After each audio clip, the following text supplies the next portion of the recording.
What is up, Fantasy Endgame fam? Welcome, everybody. It is pretty much the best night of the year. If you're a football junkie like we know you are and we are, it is the NFL draft.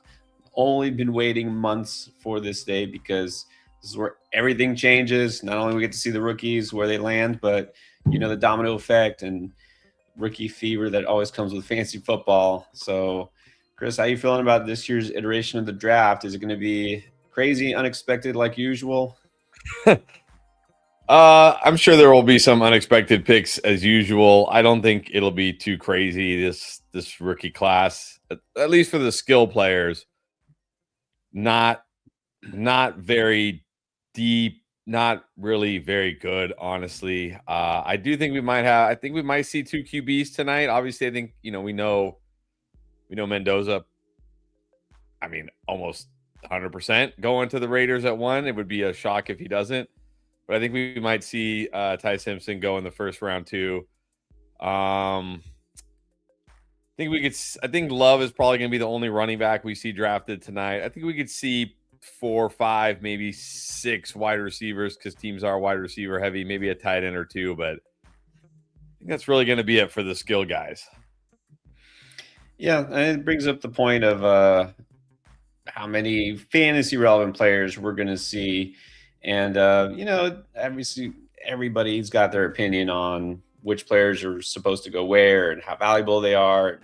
I don't think anybody thinks that this is anything but a pretty, I don't want to say thin. It's putting it the nicest way possible, but pretty bad quarterback class. It's like one guy and then a bunch of maybes and a bunch of really we're desperate at quarterback, and that's the only reason we're taking this guy.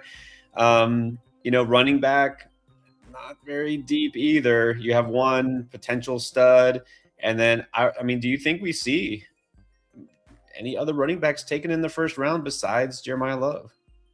I don't. I'd be very, very surprised. This feels like the type of running back class where, first of all, I don't feel like there's a lot of running back really needy teams. Like, sure, there are some teams out there. I mean, Seattle comes to mind, maybe Washington.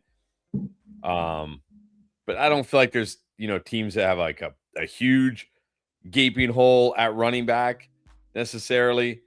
And this doesn't feel like the type of class, it's not a class where we have like a Bijan and a Jahmyr Gibbs in the same class. So I feel like, we'll see quite a few running backs go tomorrow, probably like later round 2 into round 3. But I think Love is the only running back that's going to go tonight. And really, I'm very nervous for Jeremiah Love. I'm very nervous. I mean, I've heard it seems absurd to me, but I mean, I know to expect the absurd, but I've heard some people mocking him to the Cardinals at 3. Yeah. Like, first of all, that would be absolutely insane for the Cardinals to take a running back at 3, but also it's like, how many running backs do the Cardinals need? Also, I know another popular spot is my Commanders at 7, which does make a bit more sense and maybe better for him long term, but certainly I don't think would be ideal this year, with them also signing Rachaad White. So also, Saints at 8. So we'll see. We'll see what happens here. But I think Love's going to be the only running back we see in round 1. He probably should be the only running back. And let's face it, like I said, running back can't be top priority anymore because almost every team now uses some sort of a committee or timeshare.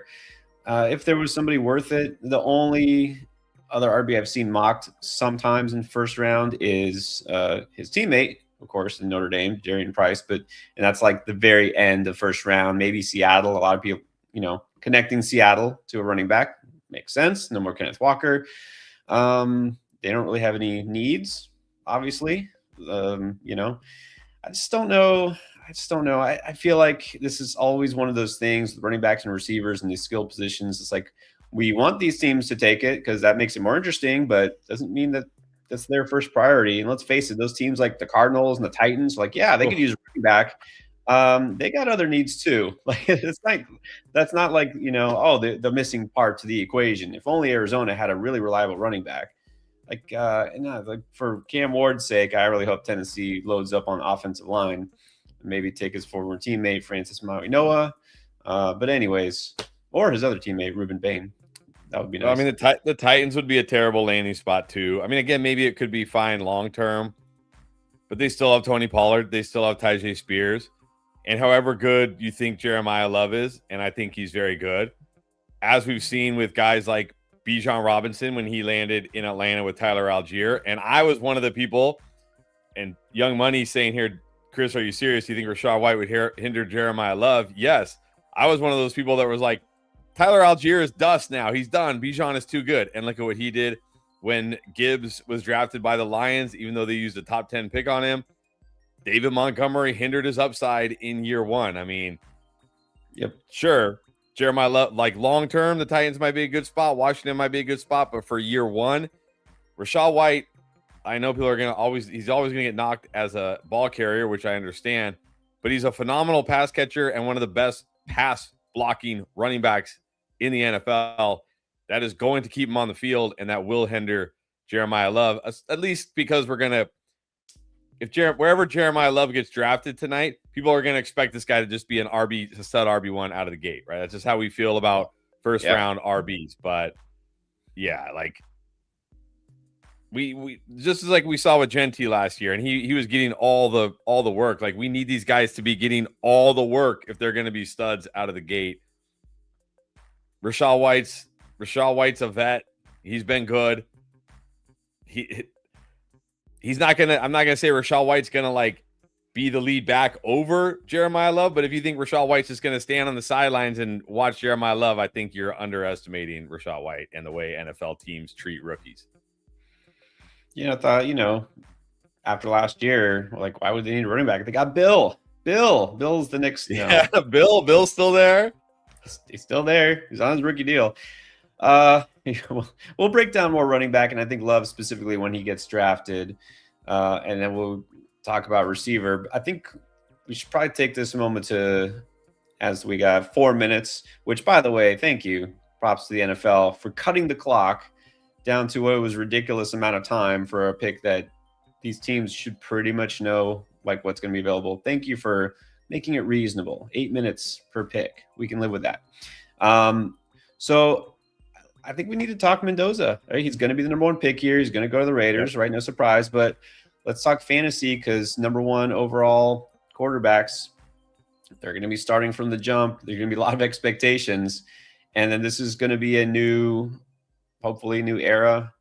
They're going to try to make it a new era for the Raiders, right? Everything new there, coaching staff, and they got new skill players. They do have some good skill players in place. Genty, you already mentioned their running back, was held back by that offensive line, and then some young receivers. So do you think Mendoza could be fantasy relevant year one? I mean, define fantasy relevant. Like, will he have some moments? Sure, but I mean, we've seen with other rookie QBs, like how many, like even Caleb Williams, right? Obviously last year, Cam Ward, like how many rookie QBs come into the league and are just like instantly a top 10, top 12 fantasy QB? I don't think that's going to be the case for Mendoza. I do.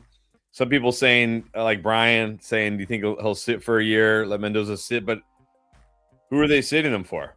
Kirk Cousins? Like, are they really going to roll? I mean, I could see them starting Kirk Cousins if they don't feel like Mendoza is ready. But as soon as Kirk Cousins is 1-2 or 1-3 and he's looking terrible, they're going to go to Mendoza. Like, they just are. If they don't just start with Mendoza. So I think Mendoza could have some moments this year, but I'm not sure year one he's going to be completely fantasy relevant. I will say I do like what the Raiders did with the offensive line this offseason, bringing in Linderbaum, bringing in Buford. So it's gotten better. That was a huge issue. We'll see. I mean, obviously they're not going to be able to address offensive line tonight unless they trade up into the first round for a second pick, which they could, but they could address O-line more tomorrow. So I like, is he going to be one of those guys you want to start in fantasy? Probably not, but I mean, he'll be out there scoring fantasy points, I guess.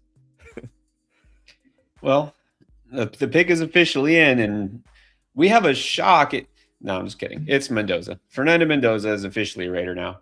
Wow, they already made the first pick. I feel like in years past we had to wait forever. I know. That's what I'm saying, man. It's a new era. Props to the NFL for not wasting time. Like, we already know what's going to go on here. But then right now the Jets are on the clock, and don't be surprised if that pick is in soon. They already got 5 minutes left on the clock. This is going to be a defensive player. Almost surely it's going to be either Reese or Bailey. Right? So, significant, but still not for fantasy quite so much.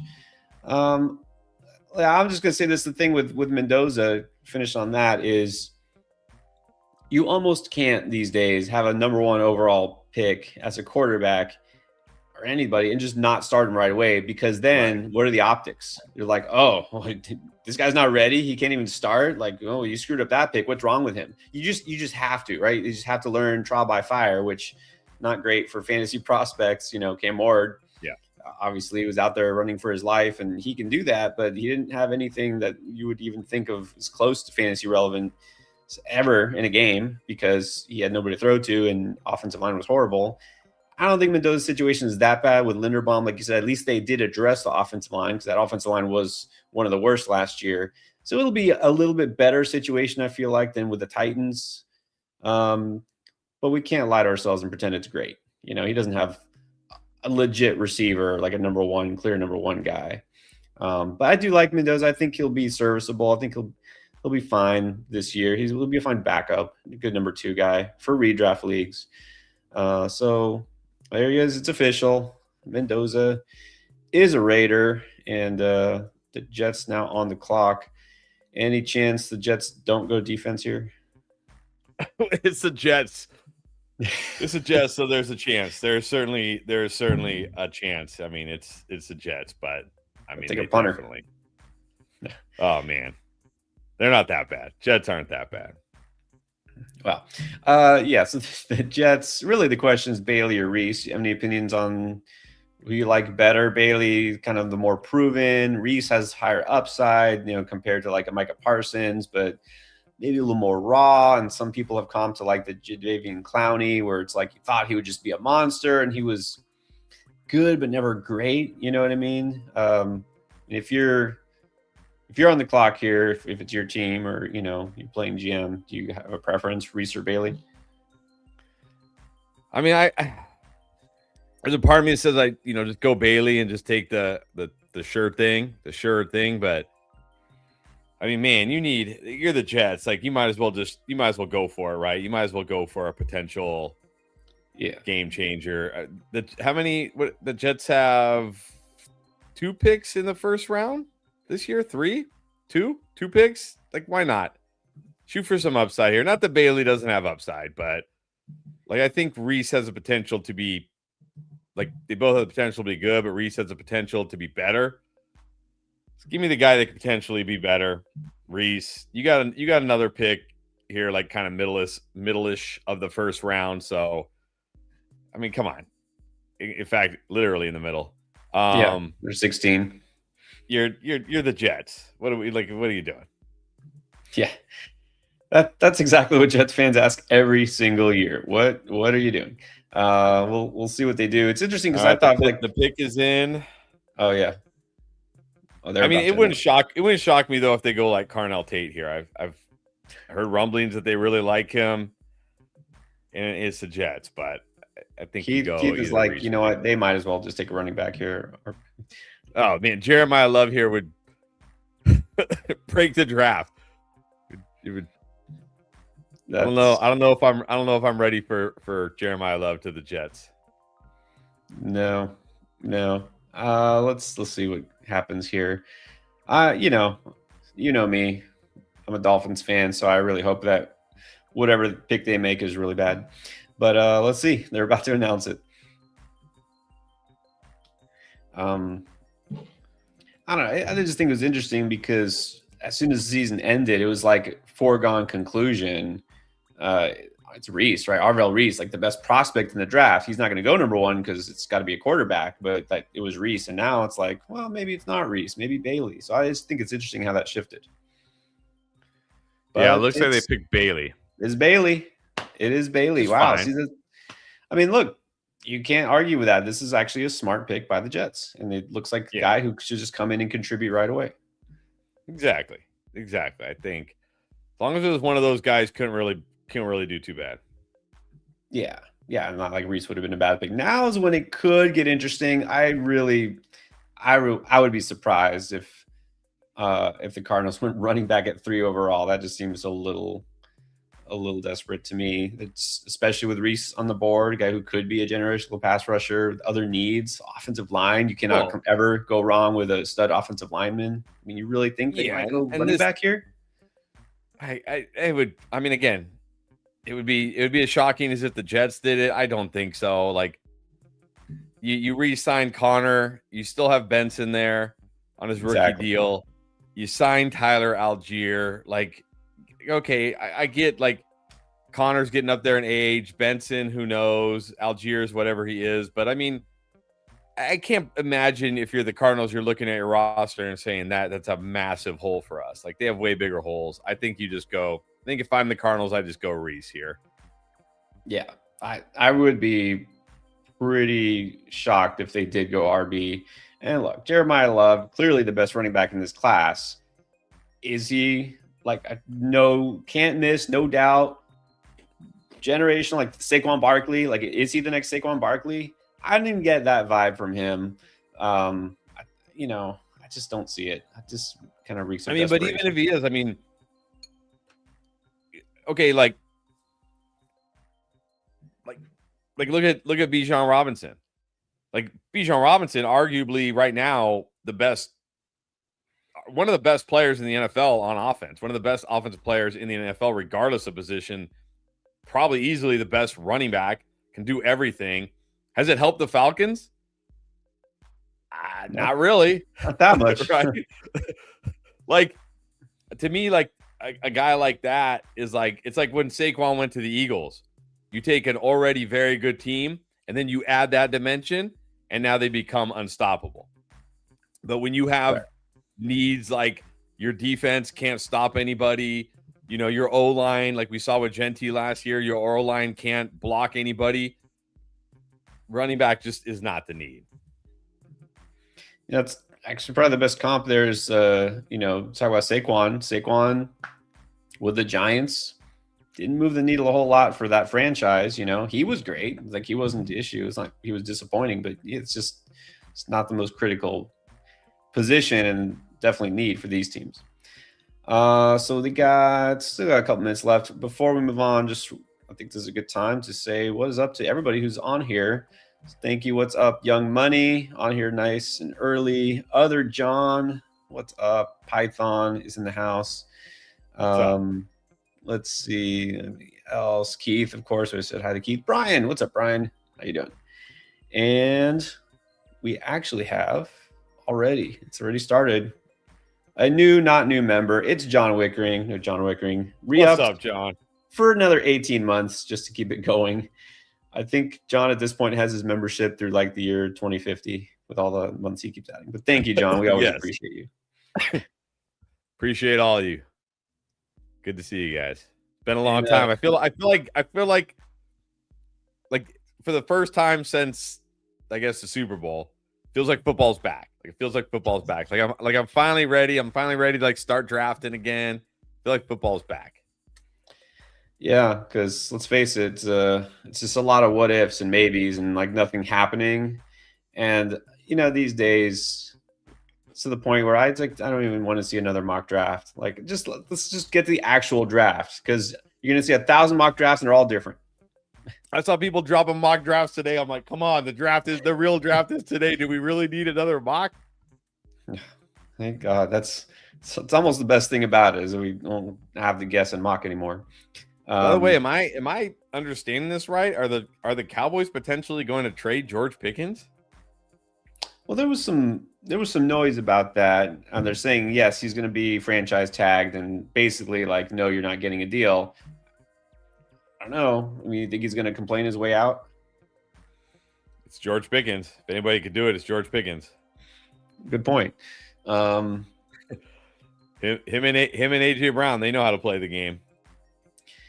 Well, AJ Brown, again, that's another thing, right? That we never know the shocking draft day trades that happen. The big names, like AJ Brown is a good one, but AJ Brown we know is not getting traded until after June 1st. So, but that seems like it's what foregone conclusion.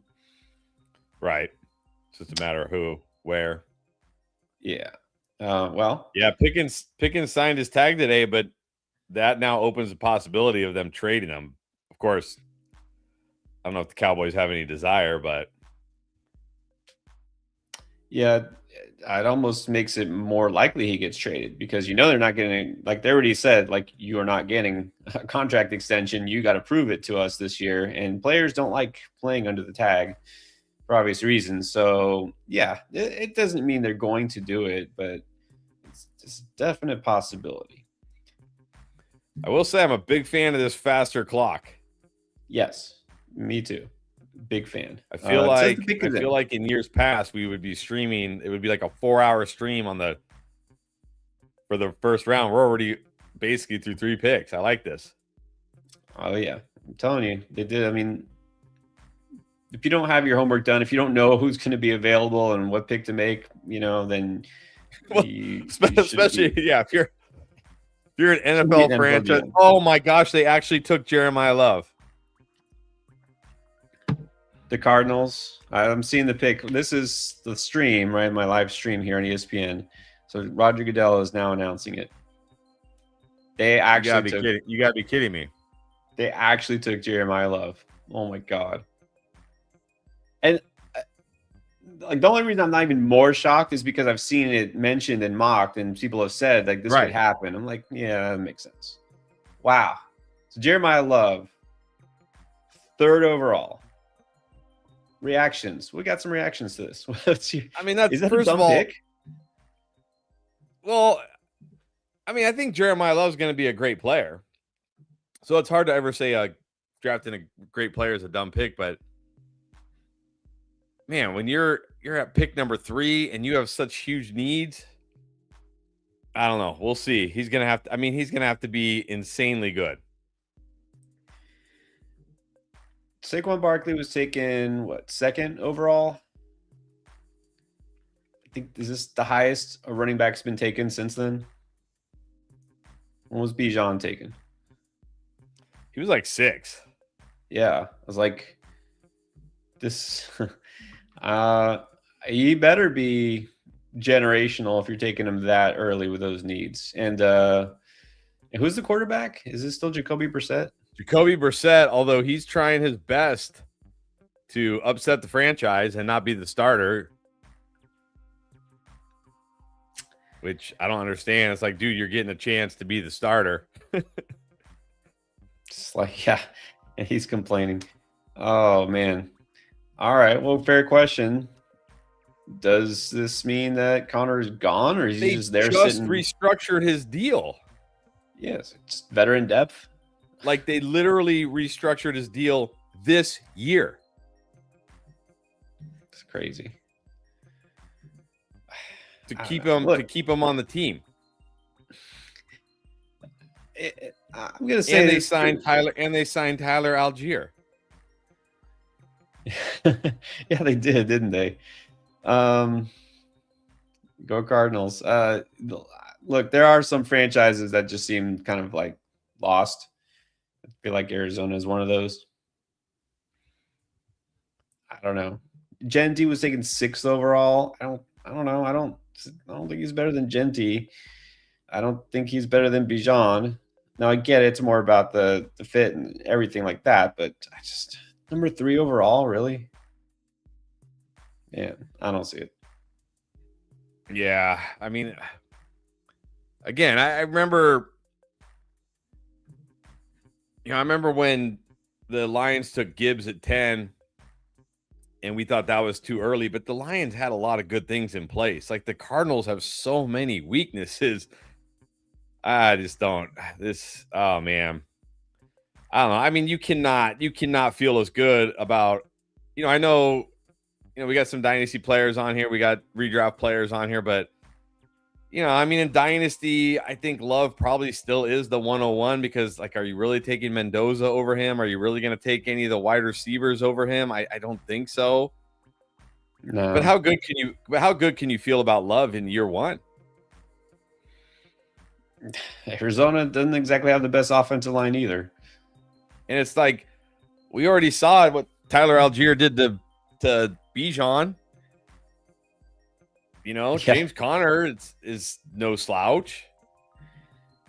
That would be that would just be so funny if Tyler Algier scores 10 touchdowns again this year.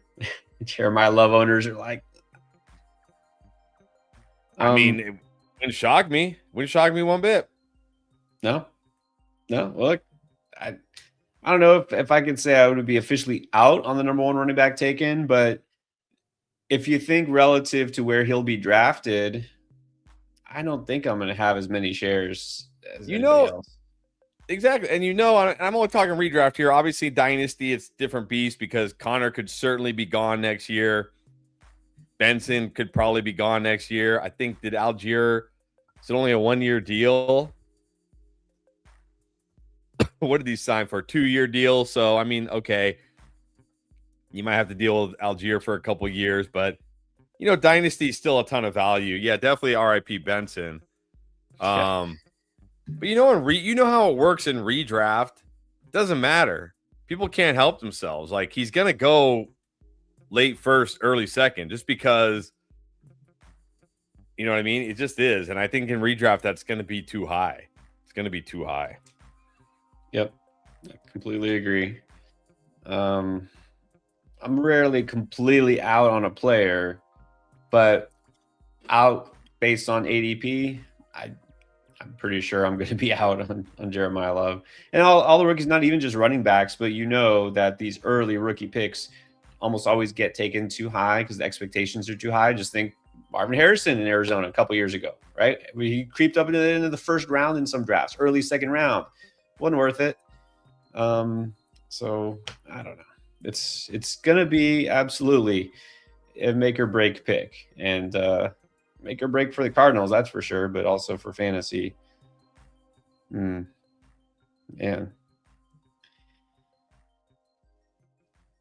All right, well, it's Tennessee's turn. Let's see what they do. They're announcing the pick right now. Carnell Tate. Wow. I mean, they certainly needed wide receiver. They needed a receiver. Tate was mostly expected to be the first receiver taken. I didn't think he would go 4th overall, though. I thought he'd slip a couple of picks, maybe top 10. Wow. Man, he's being aggressive. I mean, all right. I like this. I certainly like this pick for the Texans. It was definitely a need. I mean, they have, like a lot of teams drafting this high, they have many needs. That's why you're drafting this high.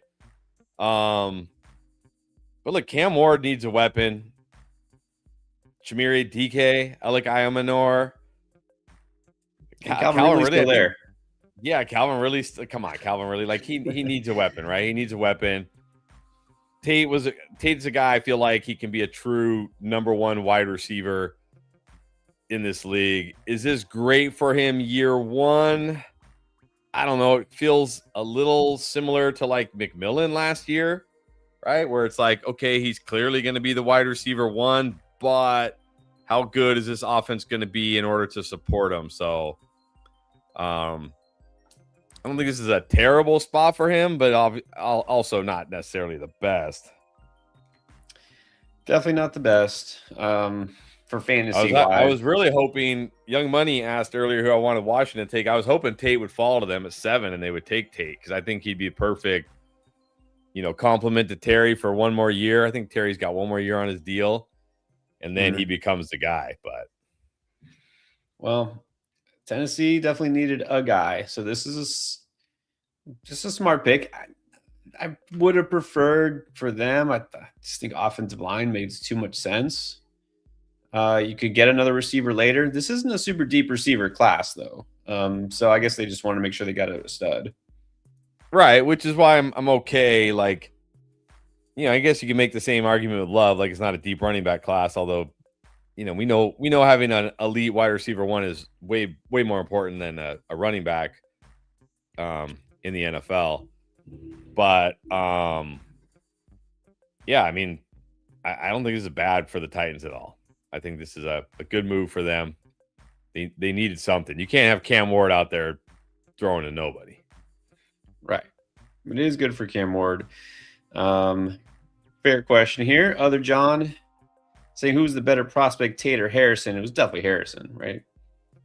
Yeah, I think Harrison was a better prospect, but as we've seen, that doesn't always mean everything. You never know how these guys are going to translate, and there's still time. There's still time for Harrison, of course. Yeah. So my question, we actually haven't really talked about this specifically. Did you have Tate as your number one receiver in this class?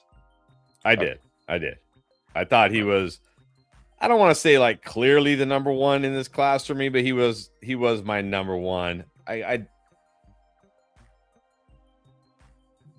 he's the one guy I looked at and I thought like, you know, he could land anywhere, whether he had to be the number one wide receiver for a team, a complimentary, like and thrive, and he could thrive.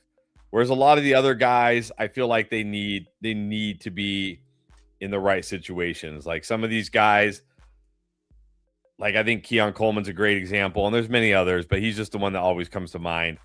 A lot of people were very high on Keon Coleman, but I was like, man, this guy cannot be an X wide receiver in the NFL. Do not do it. Whoever drafts him. And what happened? The Bills drafted him to be the Diggs replacement, and he struggled because he's in the totally wrong role. Like, put Keon Coleman in the slot, and I don't know if he's a demon, but he's at least productive. But you stick him on the outside, and he cannot. He can't beat press. He can't separate. He gets eaten alive. There's some other wide receivers in this class. I feel strongly that way about one of them that a lot of people love and think is the best wide receiver in this class. And I'm worried he could go the Keon Coleman route. We'll see where he lands. But Tate was one of those guys I felt like if he landed on a team that already had an alpha, he'd be fine. If he landed on a team that needed an alpha, he'd also be fine. So I think Titans are fine with him. That's a good way to put it. Like he's not a situation dependent. And yeah, look, early in the process, I had Lemon number one. I thought he should be the number one guy. But I see Carnell Tate with a higher floor, just more of a safer prospect. I don't know if he's ever going to be a stud for fantasy.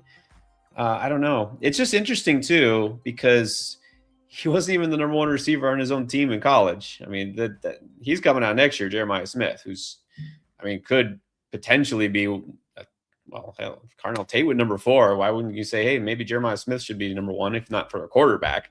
He is a dominant receiver. He's going to be better than Marvin Harrison Jr. was in college, same school and all that. But anyways, yeah, Tate didn't have huge numbers. He wasn't uber productive because he had a stud receiver next to him. But I do feel like he's kind of a more high floor play, which is why I didn't think he would go this early. But I guess he's safer than guys like Lemon, like you said, like Tyson. So Young Money, he got Tyson over Tate. I know some people do, but that's a lot riskier of a pick. I know that. Well, Tyson's the guy I'm very nervous about, and it has nothing to do with injury. Tyson needs to land. If Tyson had gone to the Titans, I would almost certainly say he's going to bust. He would bust. He would be a bust. Because they would ask him to play that X wide receiver role and he'd get eaten alive by NFL corners. Tyson has a lot of good parts to his game. If he can land with a team that already has that X type of wide receiver, right? Like, think of your traditional like Drake London's, Jamar Chase's, Cortland Sutton's, like those guys who are going to take the team's number 1 corner every game on the outside. Then I think Tyson could be awesome. But if he goes to a team that wants him to do that, I think he's going to get eaten alive in the NFL. Whereas I think Tate can still thrive there. So we'll see where Tyson goes. I do really like Lemon and I do really like Concepcion. Those are my top 3. Yeah. Again, and that's why I don't know, to me it's like, is there really a big separation between a guy like Carnell Tate and Casey Concepcion in terms of what they could do in the league? Is Tate that kind of potentially elite receiver. I don't know Well, if he is. I don't know. Yeah, that's actually a very fair question. I think all three of those guys have very similar upside potential. I will say this about Tyson. I do think he also has that kind of upside. Oh yeah. But unlike those three guys, I think Tyson needs the right role. That's where I differ than most people on Tyson versus like Lemon, Concepcion, and Tate. But yeah, I agree with you on that. I think really any four of those guys. You know, I'd even throw Denzel Boston in there, but he also needs to land in the perfect situation. I think they all could have similar upside, but he also needs to land in the but in a different way, right? Very different type of receiver, like with Boston, or a physical. He needs to be on the outside. Don't have him running slot routes. The other journalists know who was a comp for Tate. Look, at the very best possible case scenario, I've seen CeeDee Lamb thrown out there. Yeah, I don't know. I guess it's possible. I can't say it's not. You see that? Yeah, I think that's a good one because he's the type of guy who like I think that's kind of how people feel about these like Lemon and Concepcion. Like they feel like these guys are just like these slot demons, kind of like how people felt about JSN because he played a ton in the slot, Ohio State. But as we've seen, he's been even better when asked to play on the outside. Like these guys are kind of just viewed as like slot demons, but they actually have the ability to succeed on the outside as well. And, you know, remember, okay, so Reese finally goes to the Giants. I think it's a great pick by the Giants. Which I hate to say that any pick by the Giants is a great pick. But, you know, CeeDee Lamb, if you remember, like for most of his career in the NFL, he was like 50% slot. It was only last year with Pickens there where he played a little bit more on the outside because they did, you know, let Pickens go into the slot a decent amount as well. So I think CeeDee is the upside comp here. All right. There you go. So now the Giants make the pick. Not an offensive player. It's Arvell Reese falling to 5. Again, I mean, that's a great pick. Yeah, it's a great pick. And, you know, Harbaugh, not surprising, going with the defense first. But, yeah, this guy, some people thought he would be number 1 overall. And then it was like, okay, well, the Raiders, and then they're going to take his quarterback. Mendoza secured it with the championship and all that. I thought Reese was going to be number 2 overall. It seemed like it was, like, unanimous. And falling to 5, that seems – I mean, Giants fans definitely have to be happy. Yeah, which doesn't make me happy. No, but – it is what it is, and we have a trade. Yep. We have a trade. All right. We got it. So Giants at 5, Browns were at 6, and I'm seeing they're putting on ESPN too. The Browns traded this pick to Kansas City. The Chiefs are on the clock at number 6. That's crazy. Like they went from 9 to 6. Yep. And the Browns get their 9, their 74, and their 148th pick. So the Chiefs are after somebody. Who are they after? Are they taking a receiver here? They can't get Love anymore. Well, that would be horrible if they drafted Love. They just signed Kenneth Walker to a huge deal.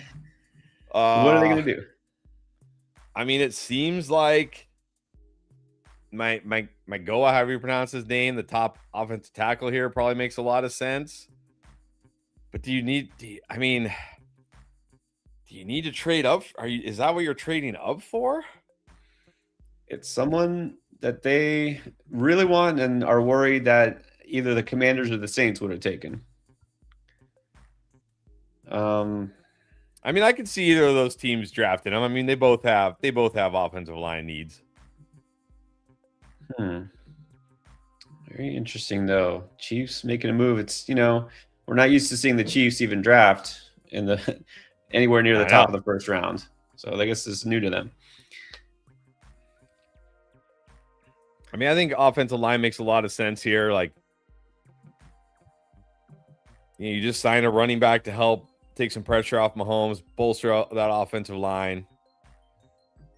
Yeah, and just even before, The injury, yeah, I feel like Mahomes was running for his life half the time there. He ran more than ever, and it's like that's not the key to success. Like he's doing it effectively, but you shouldn't need Mahomes to scramble to move the chains. And I feel like there was a lot of times they needed that. Yeah, I mean it just makes sense to go offensive line here. There are good defensive players left. Ohio State's, Sonny Styles, Caleb Downs, but Kansas City, the defense wasn't the issue. Right. The defense has been pretty solid for few years now. It's weird though because I like Maui Noah, for the Canes. He's probably the top offensive lineman available, but there's also Fano. I don't know. Do they feel like they had to get that one guy that whoever they didn't get, they didn't want? That's what I'm saying. Like, did they trade up just 3 spots just to get the offensive lineman they want? I don't know. It doesn't seem like it. Yeah. Okay, well, hold on. Schefter's saying something. Let me see what he's saying. Some people in the chat saying Mekhi Lemon, that I think that might break fantasy. That would be crazy.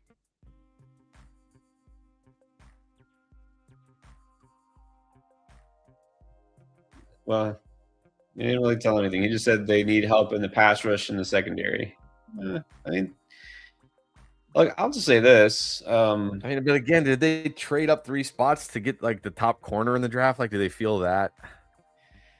I think to me the best overall player, not the most important because his safety is not the most important position, but Caleb Downs, like I think that guy's just like a stud. Like I think he's like a future Hall of Famer. I think he's just insanely good and he can help any team right away. And only because he's a safety, he's not, already gone. But I think that guy is just going to be a monster. So maybe that's what they're targeting. Well, they were targeting defensive back Mansour Delane at LSU. Really? Wow. I see. I'm kind of surprised they traded up. Like, you don't think you could have got him at 9? I don't think he was even projected to go this early. Was he? I mean, probably like early, in the top 10 to 15, but yeah, I feel like you could just get him at 9. I'm a little surprised by that. Yeah, I'm definitely surprised by that. You know what it is? They thought the Saints were going to take him because LSU, that they were like, that's what it is. I'm almost guaranteed that's what it is. But like you said, I think even if they waited, I think Downs would have been a good consolation prize, but it is what it is here. Maybe the Commanders will go Downs. I'd be fine with that. I'd be fine with the Commanders going Downs here. It's fun. It is funny. I'm doing a little search here. There's an article that came out 2 days ago. Arrowhead Addict. Mansour Delane would be a terrible top 10 pick for the Kansas City Chiefs. Well, how about a top 6 pick that you traded up for? Yeah, and this is when this guy thought that they were going to take him at 9 overall. He is. I'll say this about the Chiefs. I don't know why. Like, who's their secondary coach? Because it seems like every year they have this stud corner. And then when this stud corner is up for an extension, they're like, nah, go ahead, go somewhere else. And then the next, you know what I mean? Like, they just move on from these guys, and then the next man up, let's go. So maybe they just, they're like, they know how to develop these guys. So maybe he'll end up being good. But I can only imagine how whoever wrote that article is feeling right now. Yeah, that guy is not having a good day. A terrible top 10 pick, and they traded up for him. What's that? Yeah, trading up for him. Like, to not just take him, but to trade up for him. Oh, man. It was definitely a need. I mean, it's clearly there was a need because they don't have Trent McDuffie, one of those, corners should, like I say, is not there anymore. I mean, that very obvious hole. You need a shutdown corner, and they think he's it. But I don't know. Really? I guess they thought the Saints, that's the only thing I can think of. They just said the Saints are going to take him, LSU. No, I got him. Oh.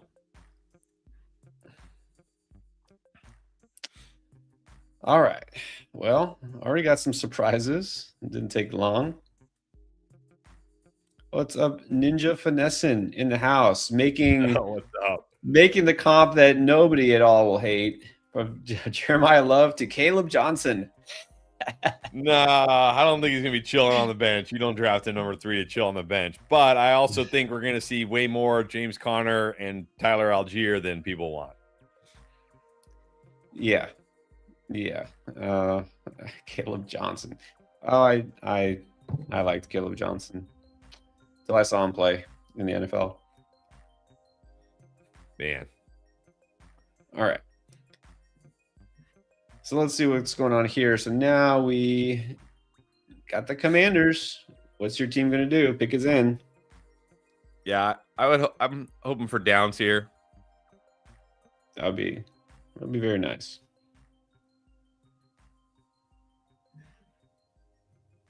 Well, they're not reacting, but the pick apparently is in.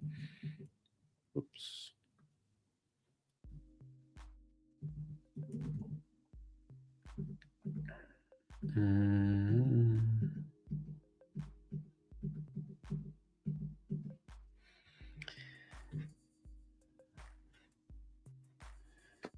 Yeah, so the defense did take a step back last year. Offense too, of course, but well, I really felt like in what year are we in? In 2024, when they made that run, the defense way overachieved based on the roster they had. Last year kind of came back down to earth. The offense obviously underachieved last year, but I mean, come on. Terry McLaurin missing all of camp. Jaden Daniels, how many games did he even play last year? Like 5-6 games. Like the offense just never got in sync. I think the offense is fine. Could it be better? Yes. I wouldn't mind like a wide receiver here either. But I think that defense needs help. Yeah, I mean, I still think Downs is the best player, but I'm going to guess they go Sonny Styles. Just help the linebackers out. But let's see.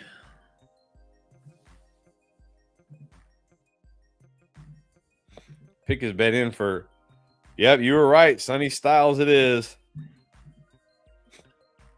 Okay. I'm like a slight delay here. All right. Well, there you go. Sonny Styles. I mean, look, you can't complain about that, can you? No, I can't complain about Sonny Styles at 7. Definitely not. Quinn, defensive guy, got his defense right. And if, JD stays healthy, hopefully everything just clicks for the offense like it should. Yeah, that's the thing. I mean, when your quarterback, how many games? I feel like Jaden Daniels. How many games did he play last year? How many games did he finish is the question. 7. Played 7 games. Yeah, when you're and how many of those, like you said, how many of those games did he actually like start and finish? When your franchise quarterback plays less than half the season, you're probably going to struggle. Yeah. All right. So pretty good pick here. I will say, I know if Tate had fallen there, that would make sense. But Jordan Tyson or maybe Lemon, next best receivers, would you have been happy if it was one of those guys, or do you think that's too early? Yeah, I wouldn't have minded it. Again, I think that's certainly a need. Terry getting up there in age. I mean, who Treylon Burks? Who's the wide receiver 2 on this team? Like, for real, I don't even know. That's it's a fair question. Hey, Treylon Burks, it's never too late. They have He did have that one really nice catch. Remember? That one catch, yeah. Hey. Did that one-handed touchdown catch last year? You never know. He had some moments. Well, they still you don't always have to take the position you need in the first round. You take probably the best player in the first round. You can still get a receiver in like round 2 or 3. All right. Saints are on the clock. What do you think they do? They could use let's see, everything. Yeah, they can use almost everything. I can see Downs here. I can see Bain here. Well, that's, for personal reasons, I'm very curious to see where Bain goes. I feel like Bain should have already been taken. Whatever team, he's going to be a thing. All the teams that pass on him, he's going to make them pay. He's going to make them pay. bane of their existence. I love, by the way, just got to say, this is first time in a while really looking forward to the first round of the NFL draft. We got some Hurricanes going. Should be pretty early. A little disappointed Maui Noah hasn't gone yet, but should be very soon. Yeah, I mean, he could go here. Yeah, well, that would definitely make sense. But again, anything makes sense for the Saints at this point. Honestly, they could use a receiver. I don't know. You really want to take like Jordan Tyson here when you could get a stud offensive lineman or a Caleb Downs? I don't think so. Well, if we learned anything, they could. I know a lot of people were linking them to like Carnell Tate. Yeah. And again, if it was Tate at 9, 8, 9, this range, yeah, it's good. I don't know. This feels early to take a chance on a guy like Tyson. I mean, I agree, but do NFL execs agree? We'll find out soon. It says the pick is in, so let's see what the Saints do.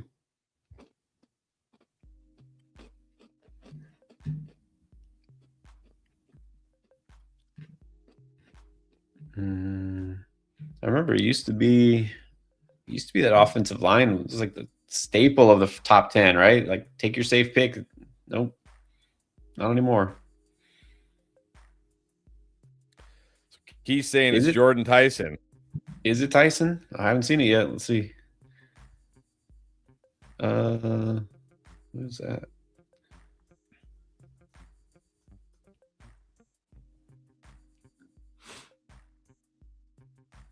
Well, it could be. I just haven't seen it announced yet. But I think this is probably, if it is Jordan Tyson, this is probably one of those spots where I think he can thrive. Obviously, a lot of it will come down to Tyler Shough, but he's going to be in this Kellen Moore offense. Chris Olave predominantly will probably be the guy who's going to take the other team's number one corner, which means Tyson probably will be able to play in that flanker slot role. So I think this is one of those spots where Tyson can thrive. Well, let's see. I haven't seen it. Keith's saying it is Tyson. Maybe. Yeah. All right. Well, they're at commercial right now, so we're making us wait.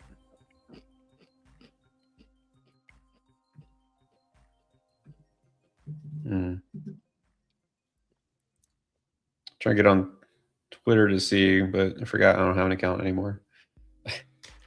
Yeah, it's not even like, I remember in years past, like Twitter would spoil the picks. Now I can't even figure anything. Like I go on there and it's like I just see the same posts over. I'm like, where are the new posts? Why am I not seeing new posts? Like, this is horrible.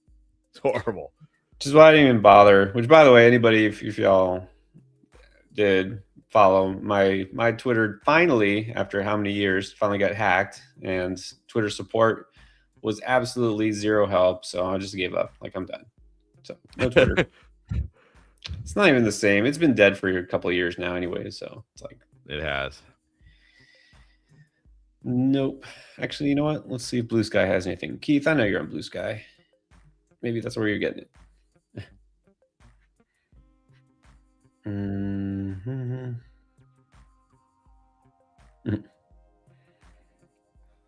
Yeah, so Saints did.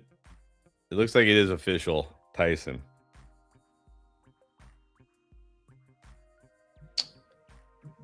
Let's see. Yeah. All right. I mean, again, I think that's a pretty good landing spot for him. Yeah, it makes sense. Obviously, good opportunity. Like you already explained that. I don't know. Maybe Tyler Shough sneaky good this year. I mean, he was sneaky good at the end of last year. Kellen Moore's just one of those coaches that are good for offenses.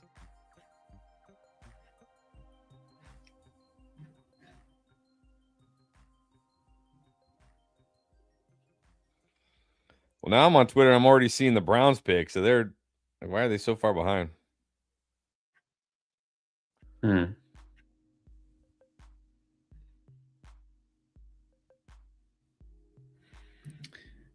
Yeah, they haven't even out of my stream. I haven't even seen the Saints pick come in yet. So,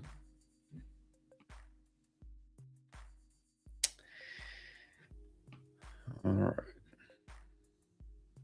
All right. So let's see.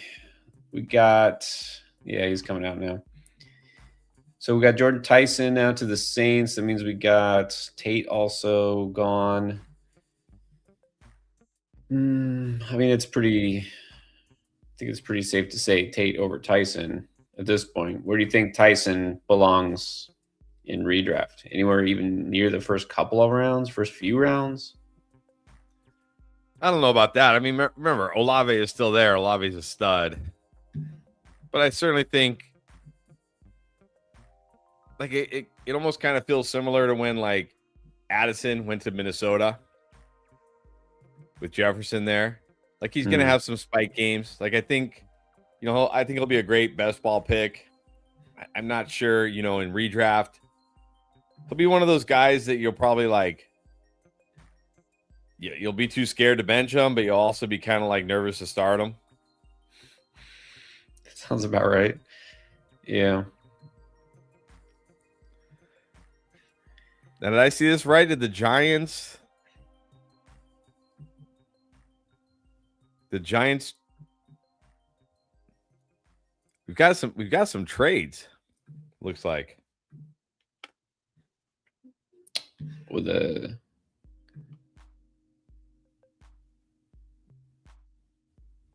new trade for the Giants.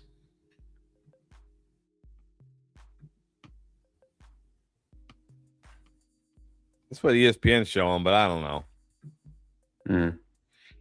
Well, we got Cleveland on the clock right now at 9. I still see the Giants at 10, but again, could be on delay here. Who knows? Yeah, so this is saying the Giants take. How you pronounce the name? Magoa? Maui Noah? What? Maui. I know it's totally spelled differently. But they say Maui Noah. All right. Well, they took Maui Noah because the Browns took Fano at number 9.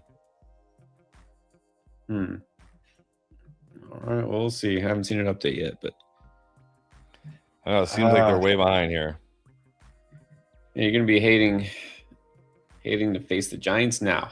Are you worried? Are you legitimately new coach, new two high-end draft picks? Could the Giants be kind of sneaky good this year? Well, I mean, look, you got a good head coach there, Jackson Dart. We'll see how healthy Neighbors is. I'm a little nervous for Neighbors, how healthy he's going to be, but I mean, there's potential with that team for sure. For sure.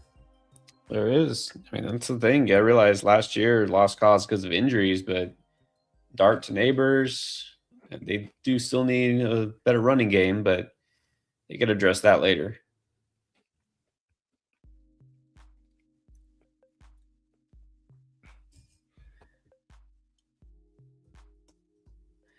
And Jordan Tyson really did not want to be a Saint. He's taking it pretty hard. He's crying on the stage. Just like, man, any team but the Saints. Nah, I'm just kidding.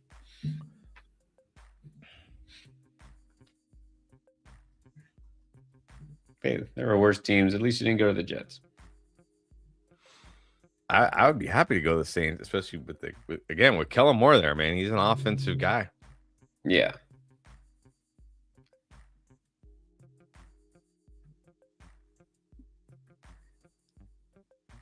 All right. He looks happy now. So we got Cleveland and then Giants. Still waiting for them to announce those. Let's see. Not gone off the board yet. Well, still Downs. Still feel like Downs should go soon. Ruben Bain. The Dolphins aren't too far off. The Dolphins land Ruben Bain. I might have to go buy me a jersey. And that's a bad idea because the last jersey I bought, Jalen Waddle jersey. Not looking good right now. And Tua? To go next to my Tua. It's funny because it's true. No, the Dolphins have their choice of Bain or Downs. Yeah, well, I would be happy with either one. Yeah, the Dolphins, they cleaned house, like completely cleaned house. But you know what? If you're gonna start fresh, you might as well, right? Just start from the bottom. And they need everything now at this point. Just be honest, except for maybe running back if they happen to keep Achane, which sounds like they are. But yeah, they pretty much need everything and anything. So get the best player. Yeah, apparently everybody's untouchable but Achane for some reason. Go figure.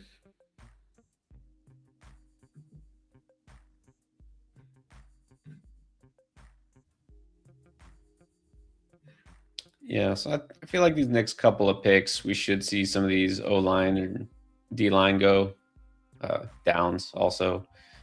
So let's see.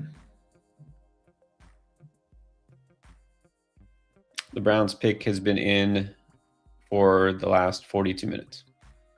Seriously, it's like we already know who they picked. Here we go. Now they're officially announcing it on the show.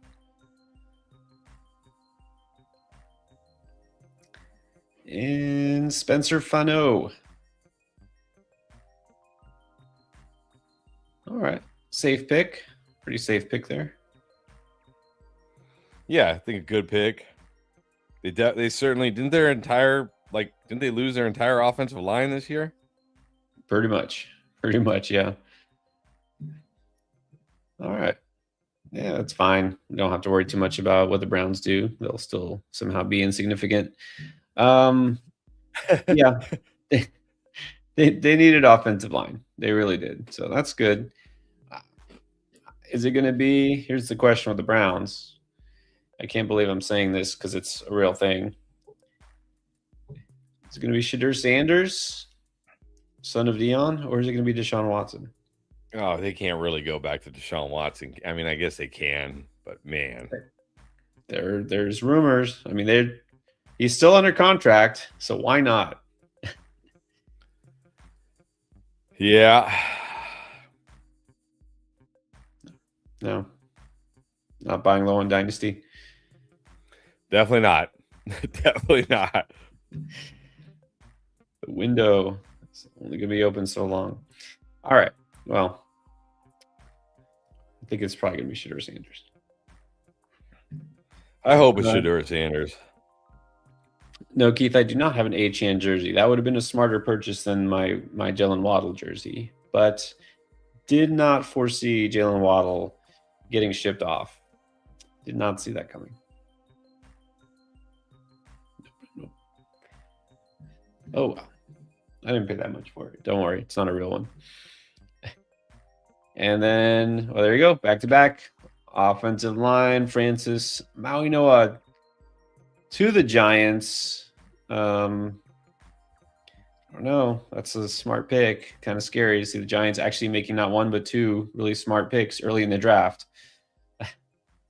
Oh wow, the Cowboys just traded up to 11 from your Dolphins. Well, they were at 12, weren't they? Yes. Yeah, they swapped. Wow. Okay. So they really wanted whoever they thought the Dolphins were going to take. Well, that means they really want Bain, or I'm guessing they really want Bain or Downs here. And the Dolphins are probably like, yeah, sure, we'll take whoever's left over. Either way, you're getting a stud. I think with the Cowboys being here, I would think it's Downs. But yeah, that secondary. You know, that secondary was horrible last year. If Jerry Jones still has any say, I don't even know if they let him, show up anymore to the draft. But if he has any say, then they're going to take like Lemon, so a receiver. Oh man, if they traded up one spot to get Lemon from the Dolphins, who almost certainly, or like one of these who almost certainly weren't taking one of those guys, that would be crazy. That would be hilarious. But yeah, it's funny that Daniel Jeremiah mock draft had the Dolphins taking Bain and then the Cowboys taking Downs. So if the Cowboys traded up just to take Downs anyways, then that would be funny. But no, look, that they could technically. I was like, you can't really get a bad player at this point. you could take a player that's the wrong fit or like the wrong need, but I don't think they can screw this up too badly. But then again, Well, it's the Cowboys. It's the Cowboys. So let's see.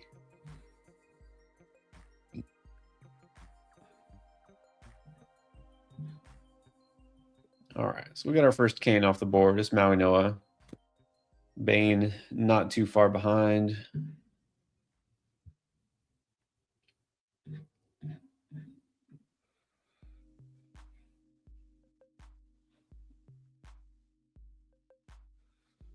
All right, so yeah, it looks like the Cowboys went with Downs.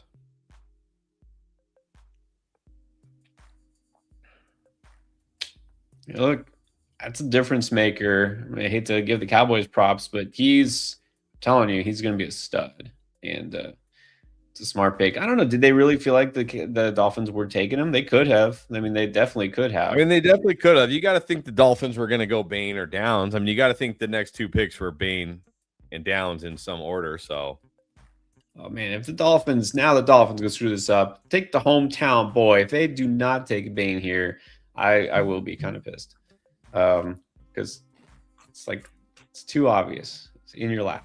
If they don't take Bane, am I gonna have to finish the stream by myself? Well, no, I'll just take a little break. I'll go and grab one of my old Dolphins jerseys, not Dan Marino, of course. I'll take my Waddle jersey and I'll go burn it, and then I'll come back. All right.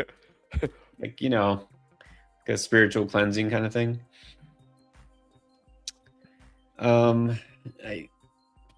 Look, they could take a receiver. They obviously don't have Waddle anymore. They don't have Tyreek Hill, and I don't know who they have at receiver anymore. So they absolutely could take a guy like Lemon, but they shouldn't, because that's not how you build a franchise. Against with your number 3 receiver in a draft. Wow. I didn't even know. I forgot. The Dolphins got Tutu Atwell and Jalen Tolbert. You know what? I forgot that they signed Malik Willis. Well, that I did not forget. Dolphins quarterback. Oh, yeah, that's right. They signed Malik Willis and then traded everybody away. Yes. So on the one hand, you signed Malik Willis, give him a receiver. I'm not kidding. That according to the depth chart, our number 1 receiver is either Tutu Atwell or Jalen Tolbert. And then there's Malik Washington. That's it. So, but I would much prefer to see a receiver in round 2, 3, and take a really good defensive player. I don't know, Ruben Bain. Let's do that. Yeah, I think Ruben Bain's the move here. He's definitely the move. What's up, Anthony? Anthony jumping in from baseball to football. No, don't worry about it. Yesterday was it's midweek. It was kind of slow. How's the draft going? Well, it's been interesting. Some surprises like usual. No, you're still on the board. You're still on the big board, Anthony. You haven't signed yet. But yeah. I wonder. Well, actually, that's a good point, Brian. What did they give up to get that 1 pick higher? Which they maybe didn't need to do. I don't know. Let's see if they gave up 170 and 177 and 180. Well, it's not that much.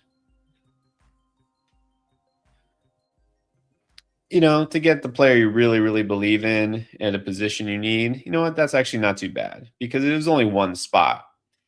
They shouldn't have had these up a second or third or something like that. And if Downs ends up being a stud, like we think, you're not going to miss those. You're not even going to remember who was picked at 177 and 180. Yeah, and let's face it, good for the Dolphins too, because they don't have, assuming they didn't have just one player they coveted there like the Cowboys, but they have a lot of needs. So collecting more picks for a team who's clearly rebuilding, I think that makes more sense. So this may be a win-win for both teams.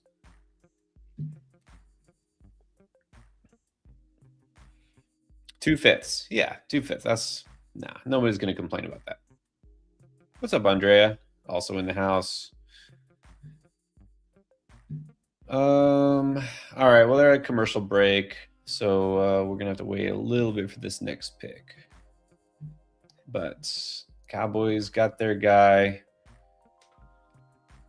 They're going to get their guy. Then I think like after the Dolphins pick, probably maybe Dolphins go offense. It's possible, but yeah, after that, I feel like we see offensive players. Yeah, I feel like the Rams are a team that could go with like Lemon. I feel like Lemon could go to the Rams. I've seen that a lot. A lot of people are putting Lemon to the Rams, which you're like, wait a minute, don't they have 2 elite receivers already? They do, but what else do they need really? Like they don't need a whole lot. That's the thing, and not only that, I mean, Adams is getting up there in age. You know, you don't know, can he stay healthy all year? Yeah.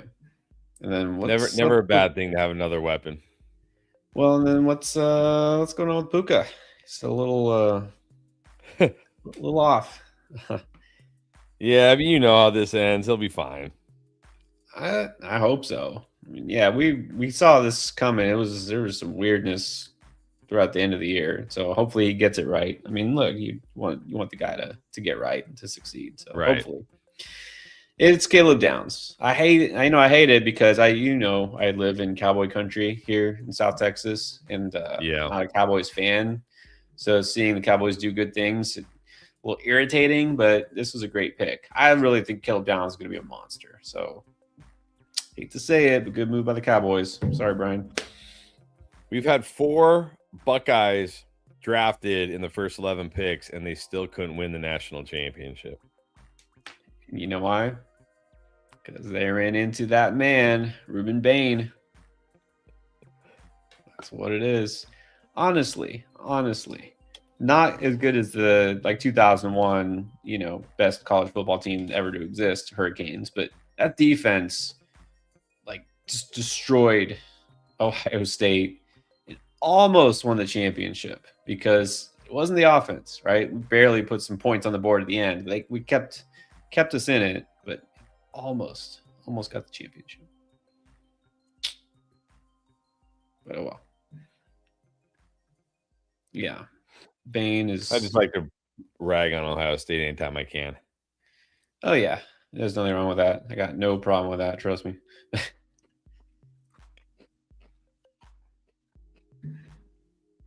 But yeah, they had a great team.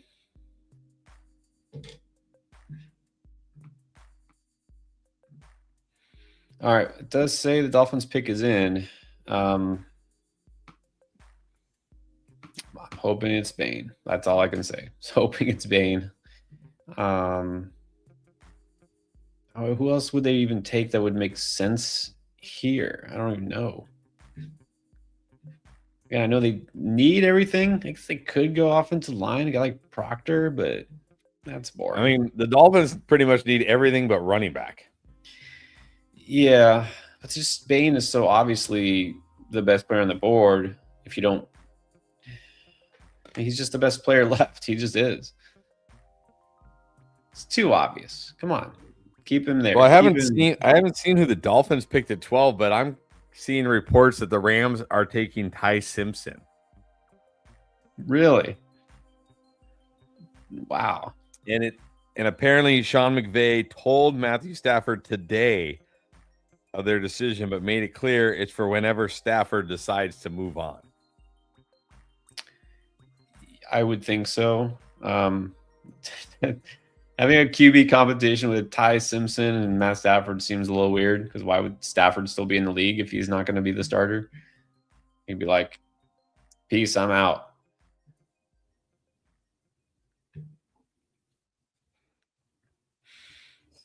Yeah. Well, let's wait. I have thoughts on Ty Simpson. I know you do too, but let's see.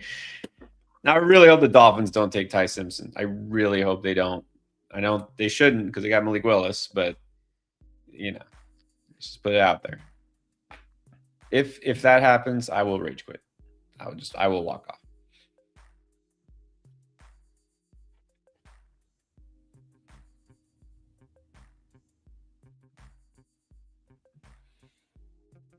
All right, well, they're dragging this one out too. Ooh.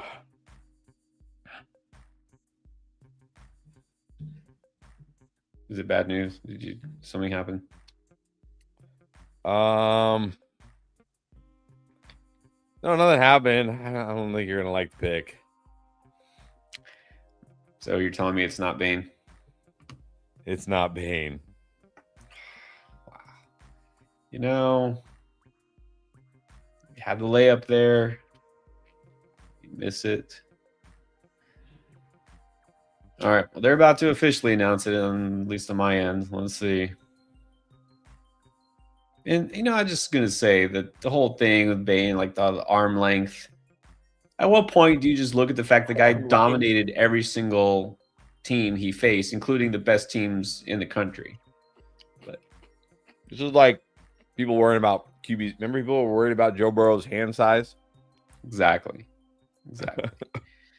Wow, it is Proctor. This is what I said. No. Well, if it had to be someone besides Bane, that would have been my next choice, like I said, because we need a receiver, but I don't know if Lemon is like for sure difference maker worth this early of a pick. At least get a guy who can be like the foundation of your offensive line. You got a quarterback at least. You want to keep him upright. So this is like the boring but sensible pick. So I'm okay with it. I wanted Bane, but I don't hate the pick itself. So now we get to Ty Simpson to the Rams.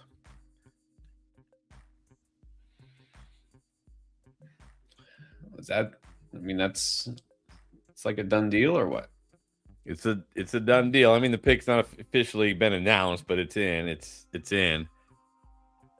I don't mind this pick. First of all, you have some insurance. I mean, Stafford is up there in age. You are in a kind of a Super Bowl window here. If Stafford goes down, maybe Simpson. I'll say my feeling on Simpson is I think Simpson has the talent, but there's also a ton of risk. We've barely seen this guy. He started like 15 games in college. That's it. But I think he does some things well, and I got to give Sean McVay the benefit of the doubt. Sean McVay is one of those guys I got to give him the benefit of the doubt. Yeah. All right. So look, Ty Simpson should not be a first-round pick. Probably not. This again, it screams desperation just for the fact that which is again, it's weird because the Rams shouldn't be desperate for a quarterback, but it's almost like, well, we don't need anything else. Like we can afford, it's like a luxury, but why not take the luxury of a receiver who, if Davante Adams gets hurt again, or he doesn't last more than another year, you already got his replacement there. You know what I mean? I don't know. This is kind of like, it's just such a thin class. I get that teams are desperate for any sort of a starting quarterback or someone who could be a potential franchise quarterback, but you can't just make a guy that because you draft him early. It's like, well, we think you're a first rounder, so therefore you're worth being, we're going to make you, only because Sean McVay could be the guy who develops him into a really good quarterback. But I'm going to bring it up because I know I forget the names, the list of quarterbacks with that few starts under their belt going into the NFL. I know you've probably seen this too. It's not a good list. It's a lot of busts. It's not good. So let me bring it up. Let me see. Yeah, exactly. I think to your point, this was like a luxury pick, right? It's like, hey, we don't have any massive needs. So, let's take a chance on Simpson. Obviously, Matthew Stafford is a starter. There's no debate here. But he's 38 years old. Like, what if he hangs it up after this year? What if he has a serious injury? So I think this is just a team that has a luxury pick, making a luxury pick. Yeah, it's just I just don't think he's worth the pick. He's just not a first round talent. He was okay, but he was not. He was in those 15 starts. He was so dominant. All right, here it is. Here's the list. Quarterbacks who were taken in the first round in the past 20 years who have fewer than 20 college starts. Right, and this Simpson falls in this category. Anthony Richardson, Mitchell Trubisky, Cam Newton. Okay, Cam Newton was really good, but Cam Newton also was as good of a runner as he was a passer. Dwayne Haskins was a good one. Mark Sanchez, Trey Lance, Kyler Murray. Let's face it. I think we can just say Kyler Murray's kind of a bust. Mac Jones and Ryan Tannehill. There it is. Ty Simpson to me is like Mac Jones 2.0. I think that's fair. So if you could do it all over again, would you take Mac Jones and pick 13 overall? I wouldn't. Well, I wouldn't, but Sean McVay might. I guess so. Obviously, he is. Do you think that he thinks he can make Simpson into the next Matt Stafford? There's no way you can say he's not that big and strong. He does not have that kind of arm strength. It's just not. There's no way you can just like will it. Like, you know what he could be? Like Jimmy Garoppolo. Sure. I think Sean McVay believes he can. I mean, he got Jared Goff to the Super Bowl.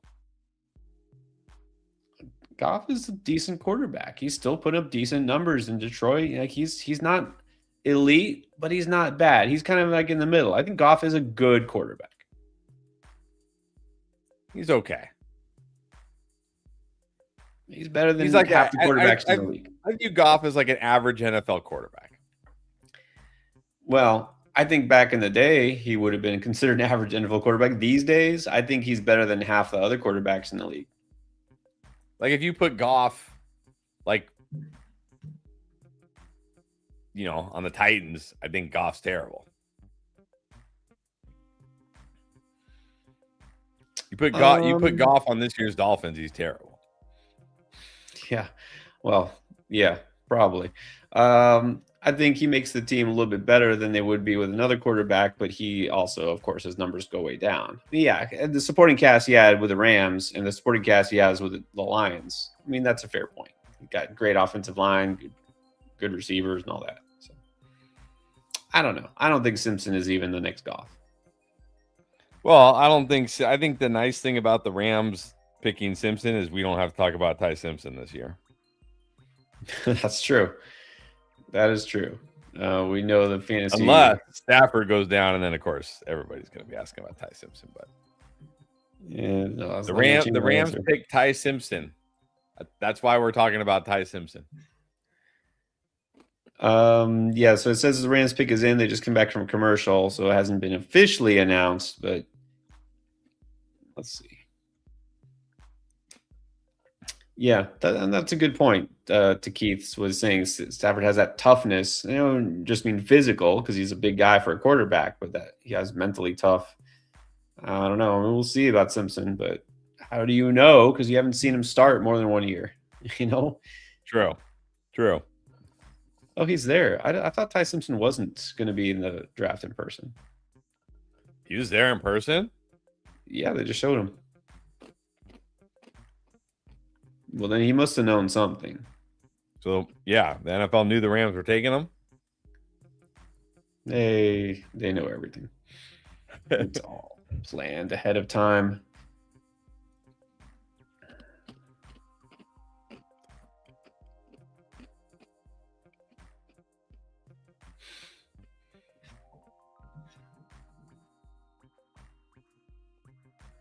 All right. Now they're officially announcing it. Yeah. I'm surprised to not think he was. I figured at this point he would be a first rounder because, you know, teams are just desperate for a quarterback and like, yeah, we can do it. This just feels early.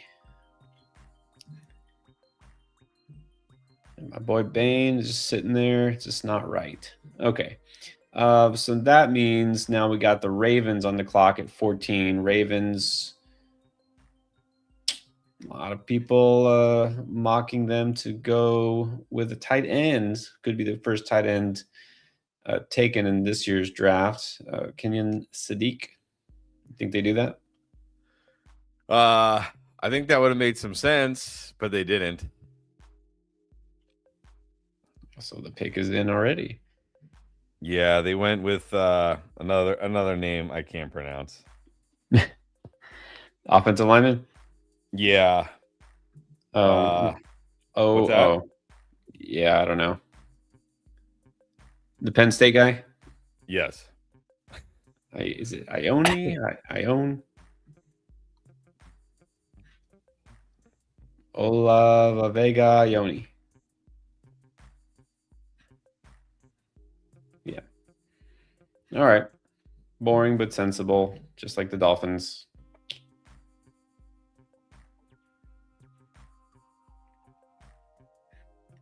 So that means we still got Lemon on the board. We still got Sadiq on the board.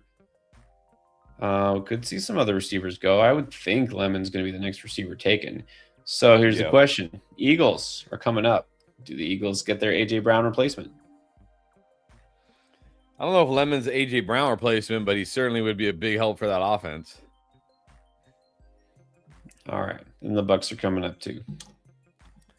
You got the Jets. I think the Jets could go wide receiver here.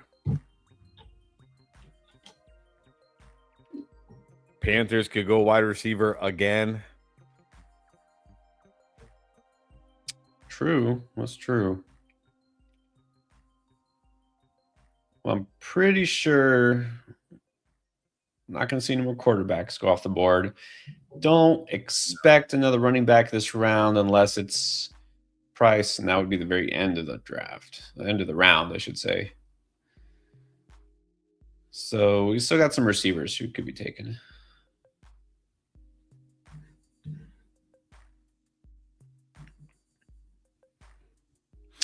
Oh, you'll never guess who's in the house. What's up, Roberto? What's up, Roberto? We are back. We are finally back. Yes, we are so back finally. Feels good. Now we got a lot to talk about too. All right.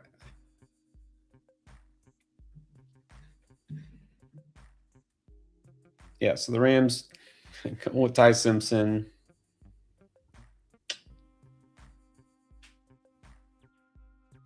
There's another thing, which, by the way, I mean, you can think about it. For a while, it was like, well, Alabama quarterback.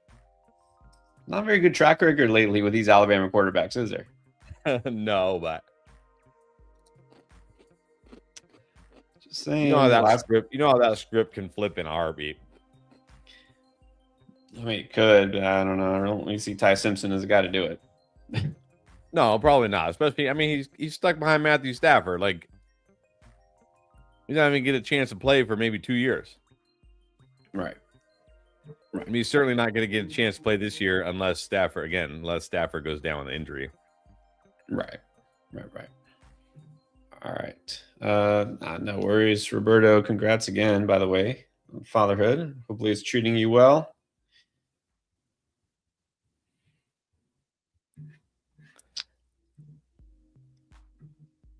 You better win a lot. You better win a lot of dynasty and money leagues. Yeah. It's gone from a luxury to a need. All right, says the Ravens pick is in.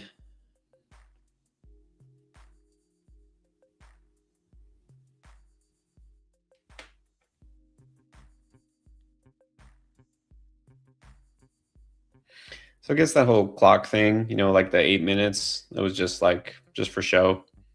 Because I haven't seen ever since the first few picks. They haven't even shown the clock. Like they're not even pretending that there is a clock, and they just put the pick is in, and then they leave it for however long they feel like it. Yeah, it's just the pick is in, and then it just sits there. Yeah. Now they're announcing it. Yeah, but they legit are not following the clock whatsoever.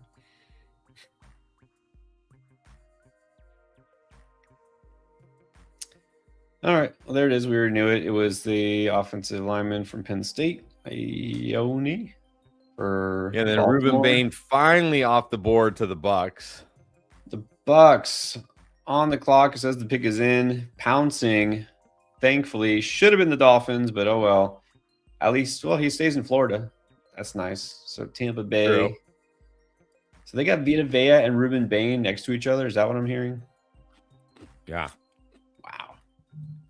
Do not even attempt to run the ball against the Bucks this year.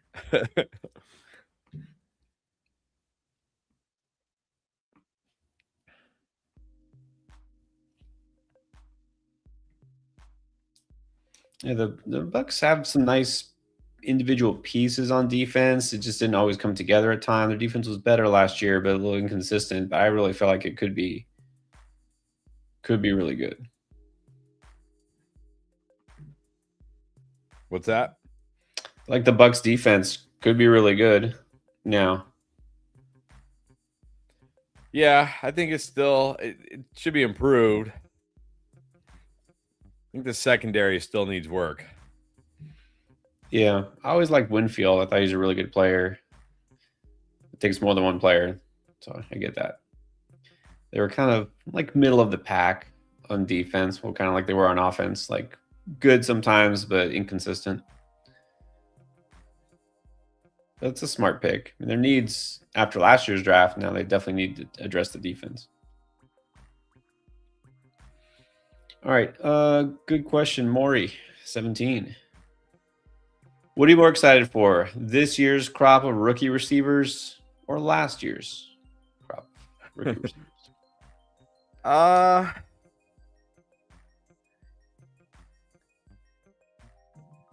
Probably, I mean, it's usually the sensible answer is to say the second-year players. Because, I mean, really, let's be honest. Like, how often do the rookies really live up to expectations? Not that it doesn't happen, but, you know, a lot of times they underwhelm. So, probably more the second-year players. You know what? I don't think it's like the best receiver class this year, but looking back and I'm going through, like, am I forgetting somebody? Like, I know Tet, Luther Burden, of course, everyone thinks he's going to go, crazy this year. And I always like Luther Burden, but who else? There really was this last year's class really was disappointing.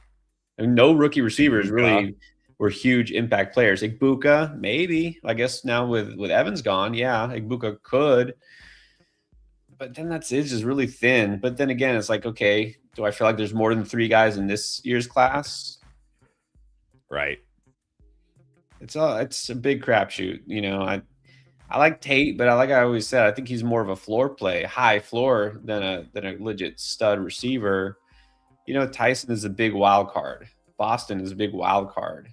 Lemon is, I don't know. I think he could be good. I don't know if he's going to be an elite player either, though. So I feel like this year's class might have more players that are productive than last year's, but I don't think it's got as much high-end talent.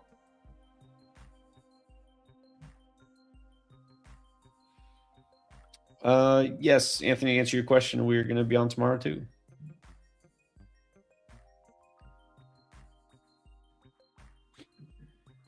All right, so Jets could be interesting here. This could be our next wide receiver. I mean, Jets can go pretty much any direction they want, honestly. Yeah, so right now the Bucks haven't announced their pick. They're on commercial. But it sounds like it's Bain, and then the Jets, and then we got the Lions, and then got the Vikings. Well, here come all the Brock Bowers comps.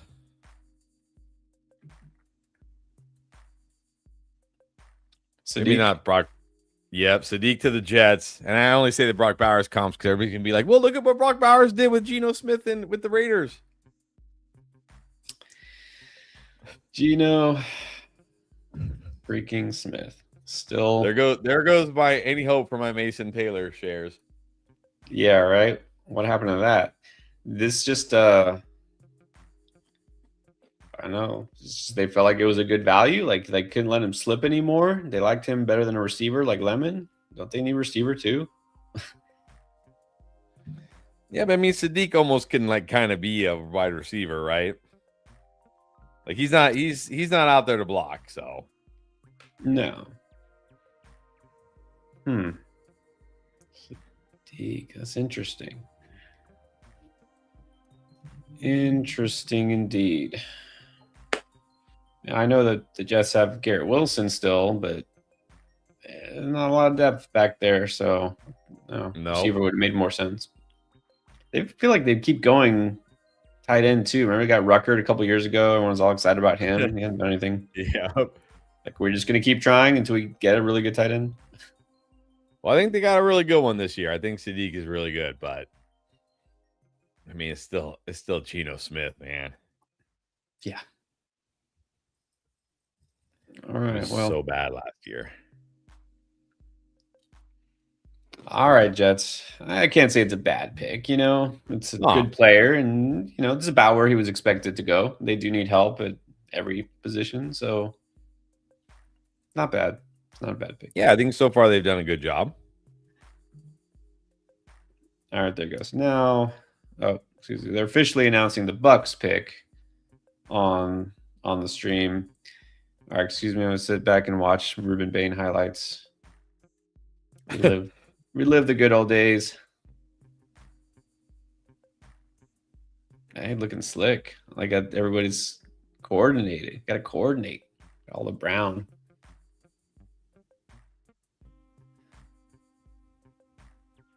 Man, the way they all dressed, you'd think he would have expected to go to Cleveland.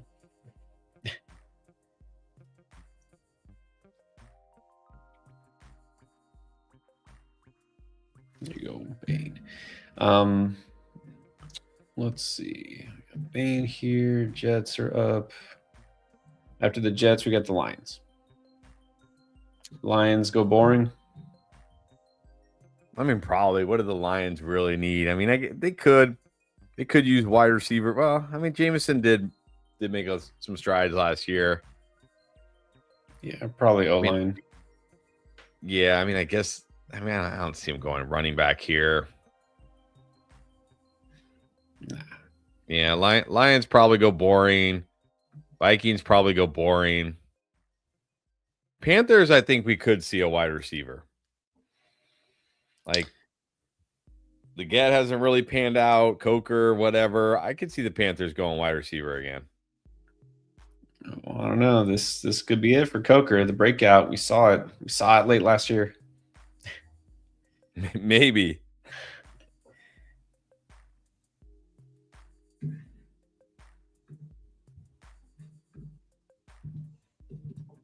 I'm still gonna have way too many Jalen Coker shares. I already know it.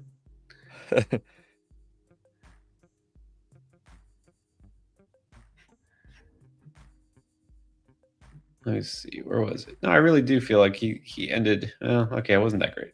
It was like it was decent. He had a decent end to the season. He had some decent games. But like how many stats can you put up with Bryce Young at quarterback, honestly? Well, but you know who's still the quarterback? Yeah. Yeah. Which means I'm gonna have too many shares of Jalen Coker because it's not gonna pay off. All right, here we go. Any shares might be too many shares. Yeah. Yeah. Best ball. That's where it's at.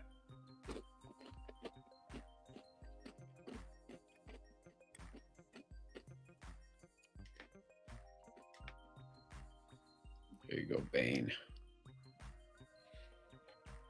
All right. Now they're announcing, or no, never mind. They were going to announce the Jets pick, but I guess not.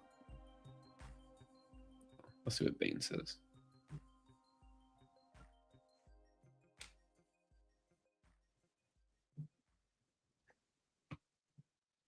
Yep.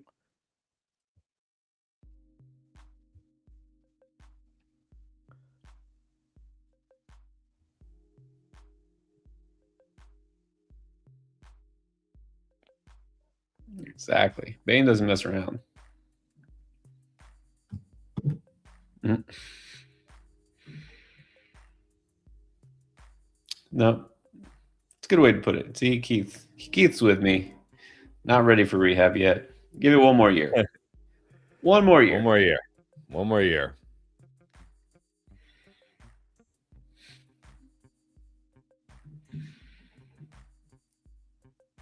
All right.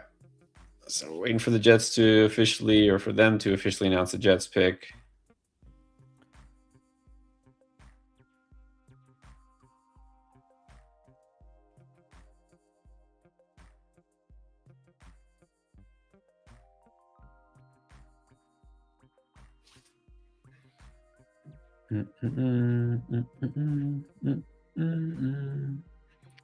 Yeah, we could have.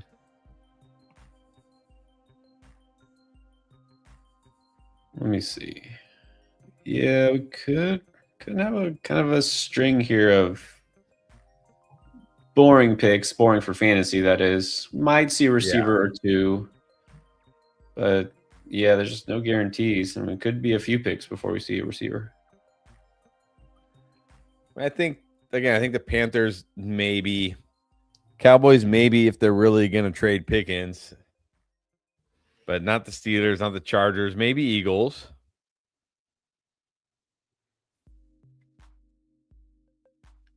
Maybe Browns. I still think the Browns are in line to pick a wide receiver at 24.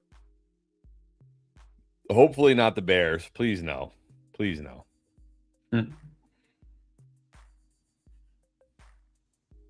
Bears, no more DJ Moore. I know, but they got Burden, they got Odunze, they got Loveland.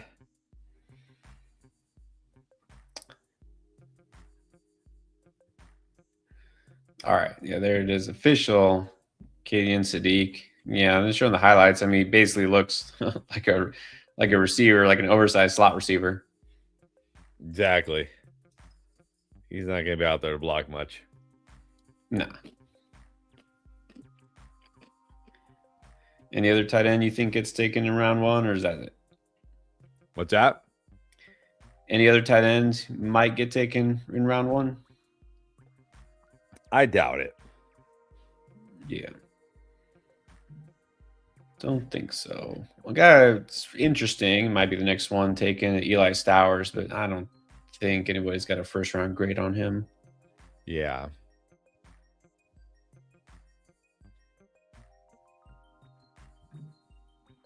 All right, well, still waiting on Lemon. Lemon's still out there. Every other receiver, only 2 taken. Boston, Concepcion, Omar Cooper could go.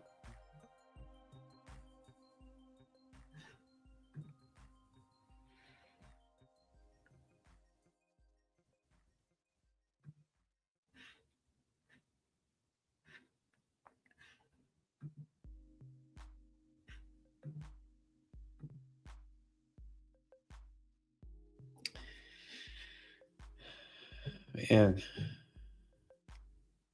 I don't enjoy seeing the Jets make good draft picks.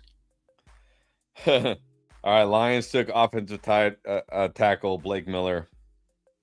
Yeah, I figured. All right, Lions go boring, and they're a commercial. All right.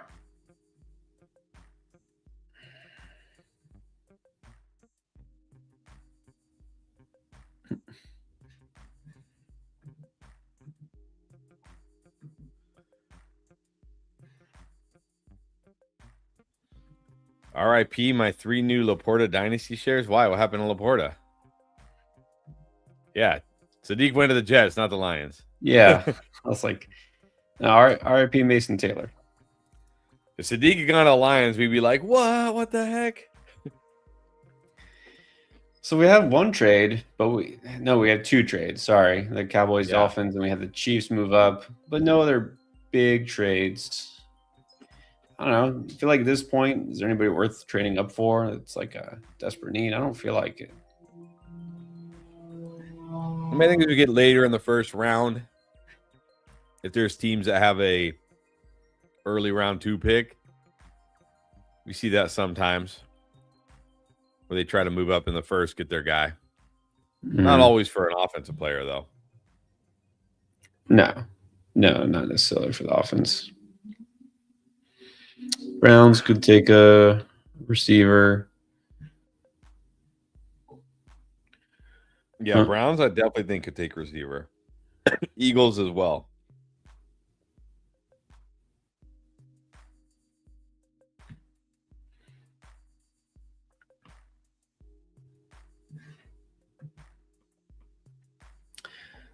Speaking of AJ Brown, the Eagles, it seems like it's like already a done deal, right? They just have to wait. There's any chance he doesn't get traded? Um,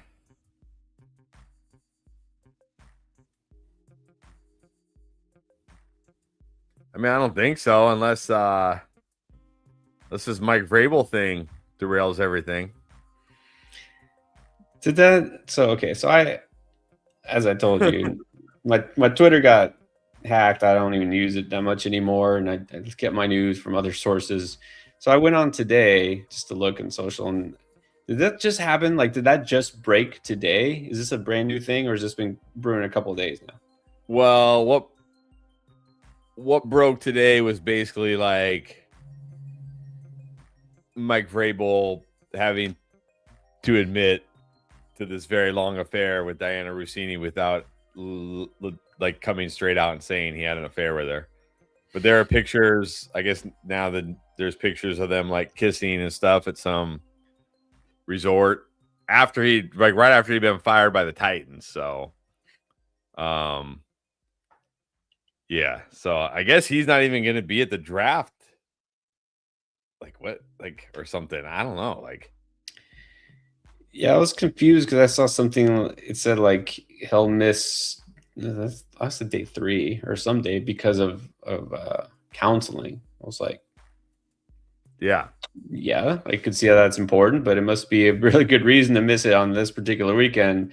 I'm like, oh, now I see why. We don't want to be a distraction. We don't want the media circus. And so I was like, okay, yeah. So I kind of started going down that rabbit hole, and I was like, okay, interesting. So it's it's juicy news, and everyone's all over it, but it'll blow over. People will make fun of him for a while, and then they'll forget about it. Yeah, pretty much. That's how things work.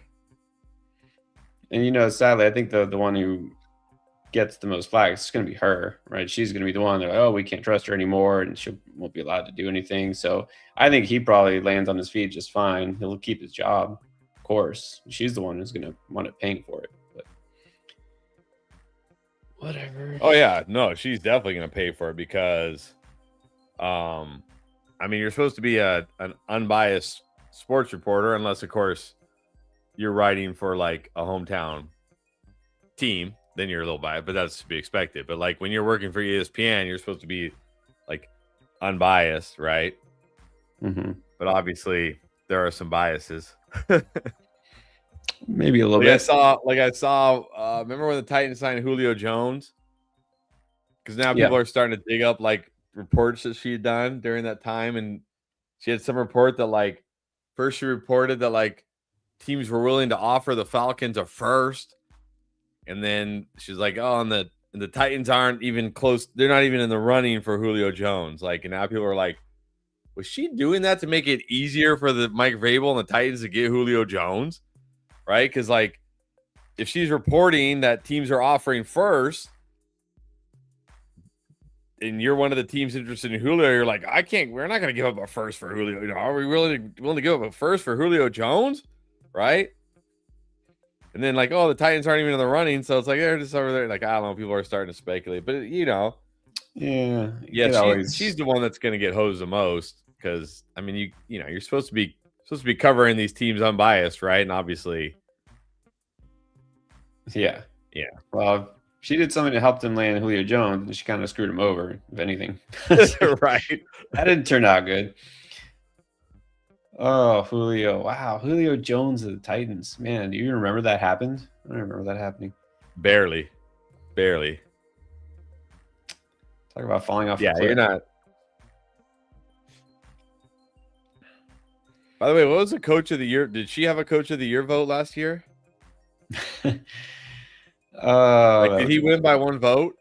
We should re-vote.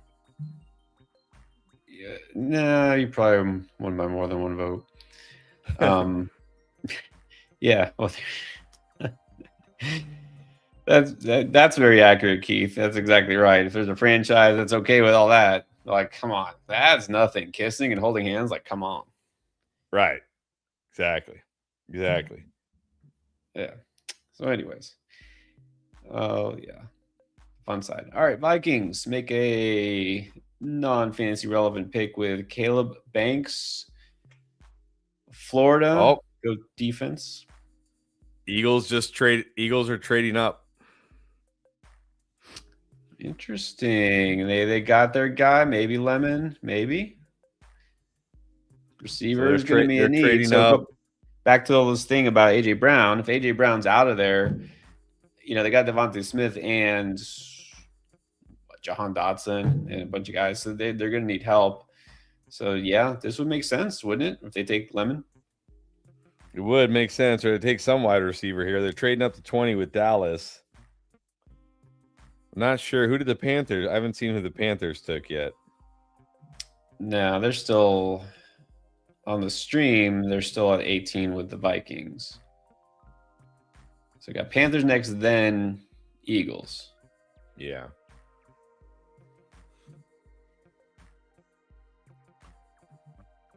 Let's see. I think is it like it seems like every time a team makes a pick, the next pick is already in. Like, is it ESPN that's dragging this thing out? Of course. First they tried to ruin the Masters. Now they're dragging out this draft. Always drag it out. They got to get their content in. They got to make it a certain amount of time. That's nothing new. Keep saying Monroe Freeling to the Panthers.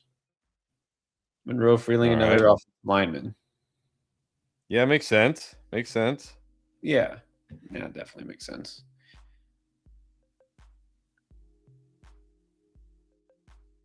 You know what doesn't make sense? Ian Rappaport's tweet. What? Which one? It says cats and dogs. Cowboys and Eagles do a trade. What was cats and dogs? Cowboys and Eagles? What? Like, yeah, that doesn't quite make sense. No, if it was like I don't know, Eagles and Bears or something like that, but you're talking about a human being and a bird. Well, because like they're rivals, they're division, rivals. So cats and dogs, like they should be enemies, but I don't. That doesn't. Yeah.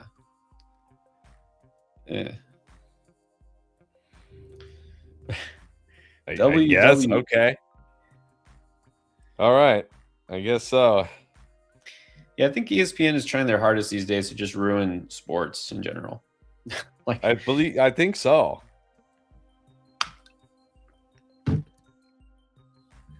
Yeah.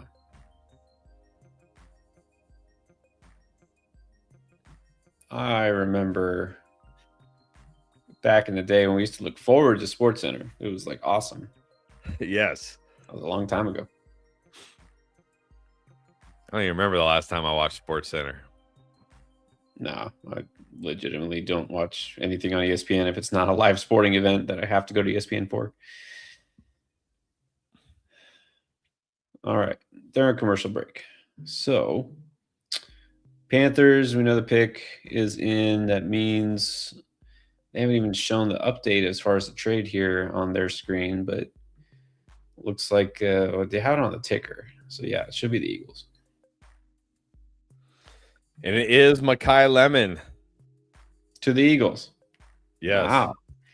Well, that makes sense, right? They know. I mean, this pretty much spells it out. AJ Brown is gone, like as if we didn't know that. But I mean, to get him at 20, that's pretty good. That's okay.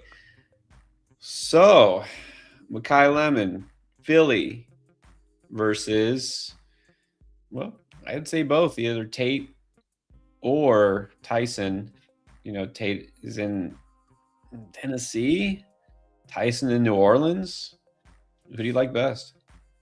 Yeah, this is going to be tough because I feel like they're all in good spots now. I mean, Tate has a chance to be like McMillan last year, get just the bulk of the targets in that offense. I think, again, Tyson, I had my concerns, but I think this is pretty much one of the best landing spots for him. And this is a great spot for Lemon, again, assuming AJ Brown gets traded, which it sounds like it's going to happen. Yeah, this is going to be tough.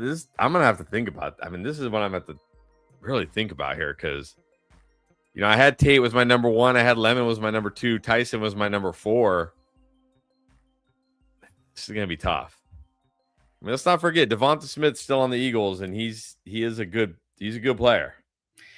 Well, that's the only thing that makes it tricky because, like Tate, okay, definitely going to be the number 1 guy in Tennessee. Offense still not going to be great necessarily, and then Tyson is the number 2 probably in New Orleans, but also I feel like he's just going to take a little more time to develop. Lemon is definitely going to be the number 2 in Philly, but man, if he fills that role properly in that offense, I could see him outproducing both of them. Like he might be the best guy for fantasy right now. Now I'm not saying necessarily for dynasty. I'm talking redraft, but I think I got to put Lemon for redraft right here, right now. I think I got Lemon. I'm gonna put Lemon over Tate. Yeah, I'm going to think about this one. This is tough because again, they all went to pretty good spots here. You just got to think about volume, how much Tennessee is going to pass the ball versus how much Philly is going to pass the ball. You know what I mean? Well, Tennessee might pass more than Philly. Philly does not throw the ball. Although they did bring in Sean Mannion, maybe they'll throw more. But you got to think got to hope Philly goes back to what worked, running the football. They got very pass happy last year. That's the thing. And it didn't work. Well, not the way they wanted to. I mean, they weren't bad, but obviously they didn't repeat. But I don't know. But Tennessee, I mean, they were losing a lot last year, but they're always low scoring games, and they didn't pass that much. It was very conservative offense. I mean, you think they just open it up this year because now they feel better about having Tate and whatever else they do here? Well, I don't know if they necessarily open it up, but they're going to be losing a lot. True. I lost a lot last year. Yeah, it's gonna be tough. I think you can make a case for any of these guys, any 3 of these guys right now. It's weird too, is because like for the Titans, so they got a new coach. It's Sally, right? Robert Sally from San Francisco, formerly in Jets. He's a defensive guy, right? Defensive guy. But they got Brian Daboll at offensive coordinator. Obviously, a more aggressive kind of offensive play caller, and you think they've got to do something different from last year. So I just don't know. I don't know if this is the type of team that's going to go really aggressive in terms of how much they pass. Even though they did pass a lot because they were losing a lot last year, it still didn't result in a lot of yards. I mean, I don't know. I just think I always say this generally more with running backs. I know you just prefer the tiebreakers. Who's in the better offense, And I think to some extent it has to go for a receiver too. Who's the better quarterback? I mean, Cam Ward might be great one day. He's not better than Jalen Hurts right now, and that Philly offense is a lot better than Tennessee offense. So I still think I got to go Lemon over Tate. But I mean, you're right about that. So, man, yeah, it's gonna be tough. There it is. They're showing him Lemon at USC. Lemon did get the Biletnikoff Award. It was far more productive than Tate. Of course, different offense, different situation, different competition level. But yeah, I think Lemon's the Biletnikoff Award is almost a kiss of death. What's the kiss of death? The Biletnikoff Award. The Biletnikoff, yeah. Well, I remember. This is back when I used to actually use Twitter a lot, and one of those PT guys who do injury things for fantasy was raving about Jalen. I was saying like Jalen Hyatt should be the top wide receiver, and somehow I decided, I don't know how I started arguing with him. And his argument was he won the Biletnikoff, and I'm like, that's your argument? That's your argument? He won the Biletnikoff? It's like the lamest award. Yeah, the awards in and of themselves now. Yeah, Jalen Hyatt, he's not the only one. I'm curious, actually. I'm going to go back and check all the Biletnikoff winners. Got to be somewhere in here. There we go. Nope. Awards.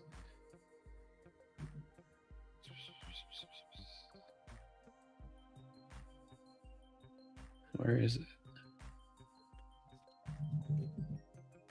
Oh, there you go. All right. So last year was Lemon. Year before, okay, Travis Hunter. We'll see. Could be pretty good. The year before that, He Marvin might not Harrison even play. He Jr. might not even play wide receiver this year. All right, that's an exception because he happens to be a two-way player. Let's just ignore him. Okay, jury's still out. Marvin Harrison Jr. Not a bust, but not a stud. The year before that, Jalen Hyatt. Okay, bust. Year before that, Jordan Addison. Good. He's been okay. It's been good. Devontae Smith the year before that. Jamar Chase the year before that. All right. And then we got Jerry Jeudy. Before that, we got James Washington. Wow, James Washington. See, like when there's one obvious pick, they get it right. Like, okay, Jamar Chase. Like there was no one else to pick. Like it was pretty obvious it was Jamar Chase. It's pretty obvious. You know what I mean? It's very, yeah. Wow. Okay. Yeah, this list. Very hit or miss. You got Amari Cooper, Brandon Cooks, and you got Dede Westbrook and Corey Coleman. So it's like a 50-50 proposition. You're either going to be a stud or you're going to be a complete bust. There's no in between. You got Calvin Johnson, and then you got Mike Haas. Yeah, it's like when there's an obvious pick, like, oh, this guy is so much better than everybody else, they get it right. Yeah. Think Brown will go to the Patriots. It is done. Diana Racina might as well just report it now. She already knows. It's done deal. She can't report it. She has no more account. Yeah. Well, if she could, then she knows. She quit the Athletic prematurely because she didn't want it to be a distraction or something. Like that makes no sense. And then she deleted her Twitter account or X account. Yeah. Well, that doesn't scream guilt, but yeah. I hope she saved money. I'm sure she made a nice living at ESPN, so yeah. Anyways, let's see. Lemon is an Eagle. I think that's a great spot for him. It's a good pick for them. AJ Brown, yeah, you can pretty much say goodbye to him. Steelers are on the clock, and this draft is in Pittsburgh, so get ready for 20 straight minutes of crowd reaction and fan close-ups before they make the pick. Well, they go boring offensive lineman. No surprise there. Smart. Yeah, I mean that can't go wrong with offensive line at this point, and they didn't. Well, I mean, you always use a receiver, but now all of a sudden they don't need a receiver. Got Pittman in the fold. Well, again, that's if they believe Pittman's not going to be a cancer. Mm. But I do think I think the Browns at 24 is when we could potentially see another wide receiver, but I really hope not. Because that's not going to be a spot I'm going to feel great about. No, it can't be. Can't, no matter who the quarterback is. Which, by the way, who is the quarterback for the Steelers nowadays? You think Aaron Rodgers comes back?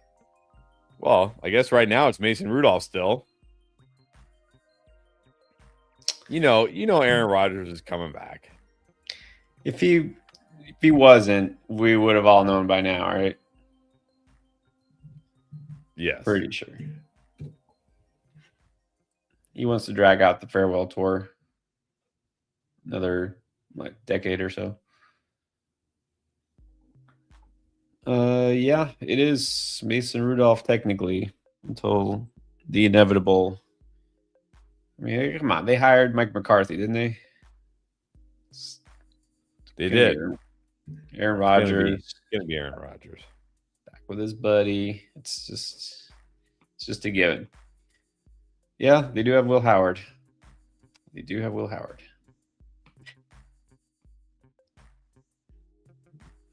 One or two of my dynasty teams would like to see them give Will Howard a chance. All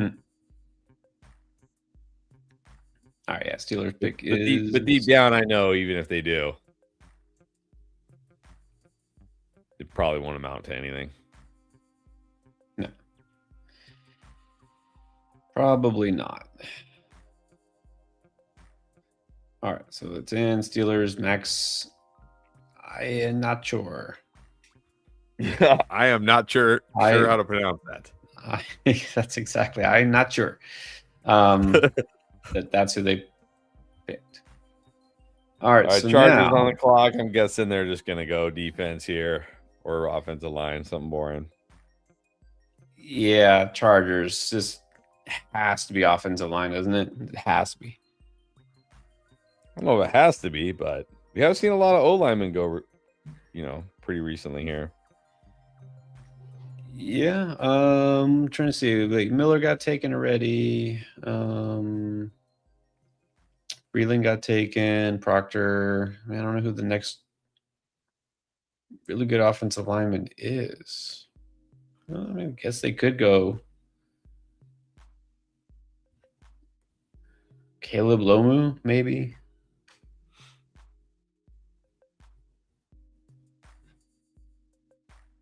I think we're almost down to the last 10 picks. Yeah. They don't have to go off the line, but they should. Oh, wait. The clock is back. Wow. That mean that ESPN finally caught up? I guess. Or they finally have a team that's not sure what they want to do.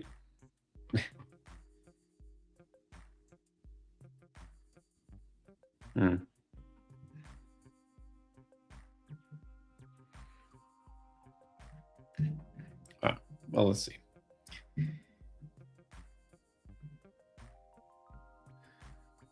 4, 5, 6. Yep. 10 picks left. Well, let's talk a little bit more because I don't know if we're going to see an offensive pick next couple. So if A.J. Brown does go to the Patriots, how do we view A.J. Brown now? Same? Probably the same as I always view A.J. Brown. Like, he'll probably be slightly overdrafted in fantasy. He'll have like 4 or 5, maybe 6 really good games. He'll have 4 or 5 games where he kind of disappears, and then the rest of the games will just kind of be okay. I mean, I certainly think it'll be good for the Patriots. I mean, he's an upgrade over everyone they have. He's an upgrade over what Stephon Diggs gave him last year. So,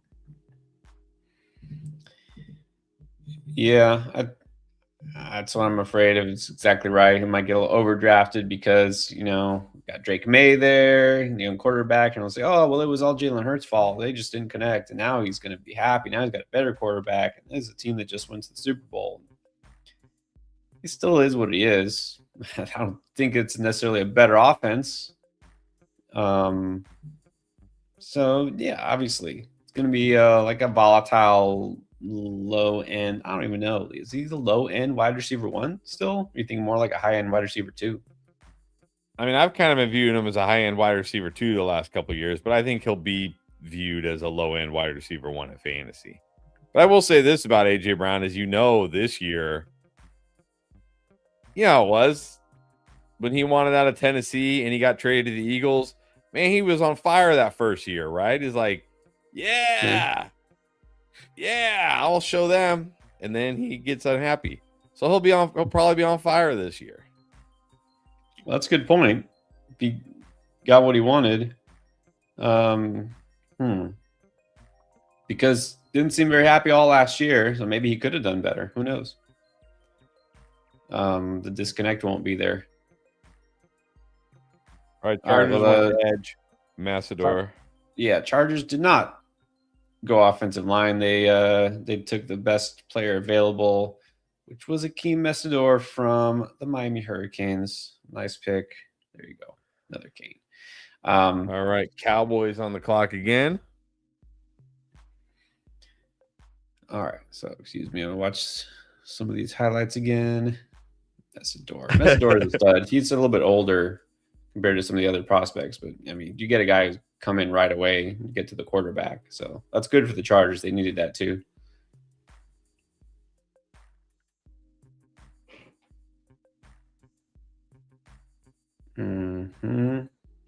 Yep. blowing up Notre Dame. I remember that. Jeremiah Love didn't do too much in that game.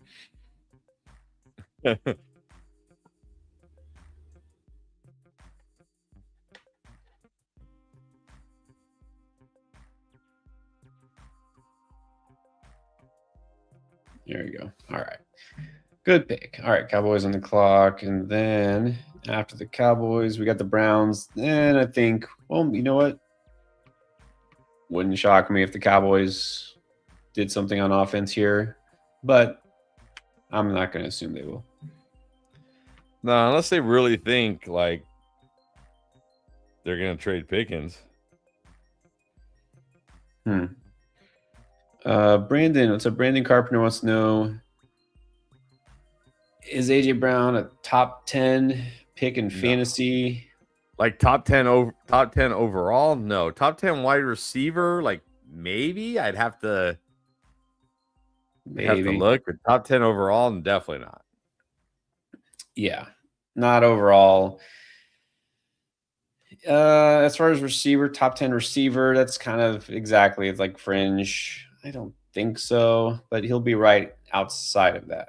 So, I know you're saying, like, I haven't made rankings. There's no point making rankings before the NFL draft because everything changes. So,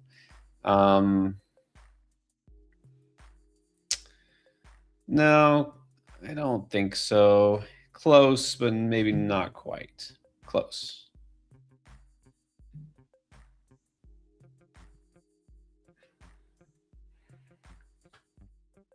All right, they're back. They're back to commercial. All right, so we're waiting on the Cowboys.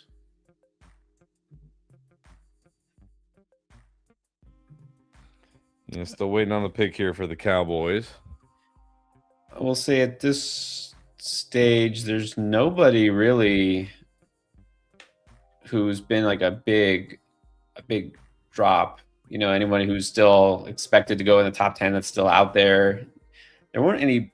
I don't think there was anybody who really dropped a lot. Bain went lower than he should have. Lemon lasted a little longer than we expected, but not crazy, right? I don't think we've had any huge drops.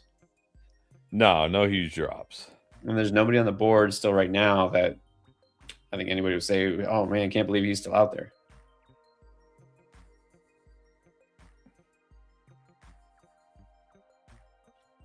Yeah, so no big shocks here either. No crazy trades, no huge moves. No, but I will say, I mean, good landing spots for the wide receivers. Mm-hmm. Jeremiah Love still like, oh man, he's gonna be a tough. I mean, I'm guessing. Like, what is he going on underdog? What was he going on underdog drafts? I'll forget it now. I don't. But that's the thing. Like, I don't think drafters will knock him down that much. Oh no! It's going to be the opposite. I think he's just going to go up after the draft. All rookies go up, and you know that. But the fact that he was taken, what was it, number 3 overall? No, now he's. Yeah, I mean, he was going pick 17. He'll be a top 12 pick, I bet. I mean, he's going ahead of running backs like Derrick Henry, Chase Brown, Jacobs, Travis Etienne. I guess that's his. Is that really his name? Kyron Williams. Wow. Kyron Williams, maybe I could see that, but yeah, he's gonna get overdrafted. Just foregone conclusion. I'm not going to be taking too much of Love. I'm just going to be overdrafted. All right, Cowboys took pass rusher Malachi Lawrence. All right. I hate to say it, another pretty smart pick by the Cowboys, addressing their defense. All right, now Browns on the clock. Please don't take one of the wide receivers I like.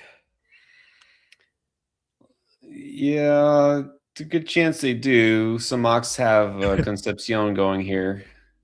Oh, that'd be brutal. I mean, it does make sense.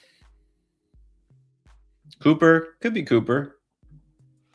I like Cooper, but I'd be like, all right, well, let him go there. That's fine. I mean, I like Cooper, but if he goes to Browns, oh well. Right.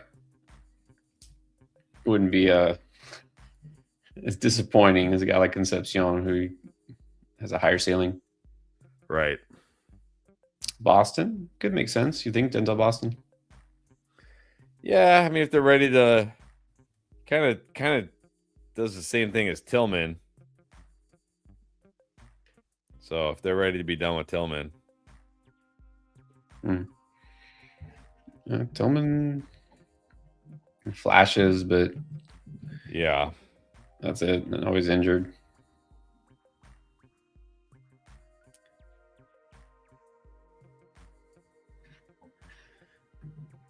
Let's see. No, they did pick Concepcion.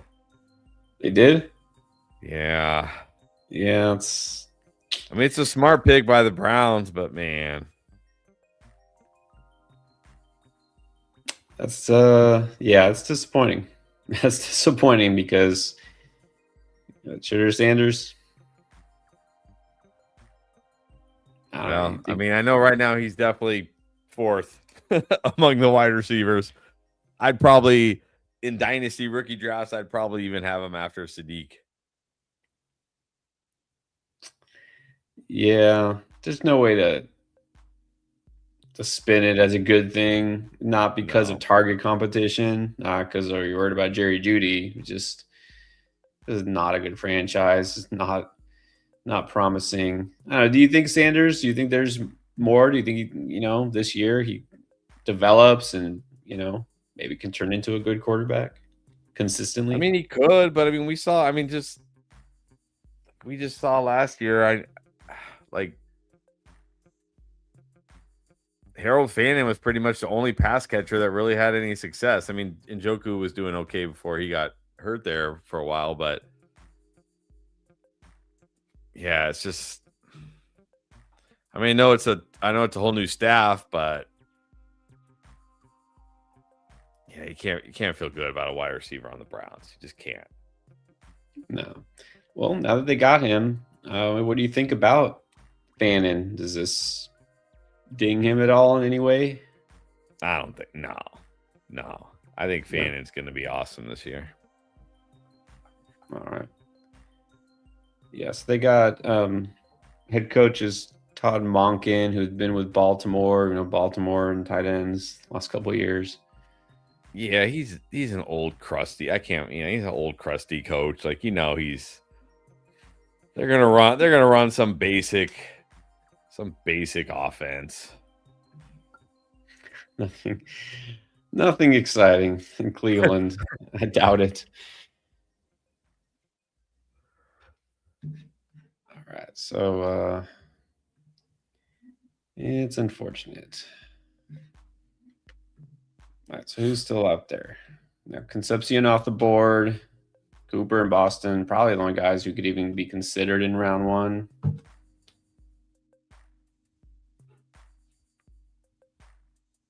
And then we'll kind of wait and see. Yeah, I think the teams the Bears are always a wild card with Ben Johnson. You never know. Bills, you never know. It wouldn't shock me if the 49ers take another wide receiver, but hope not. Houston, I could see maybe going wide receiver. Chiefs, maybe. Like your Dolphins at 30 could.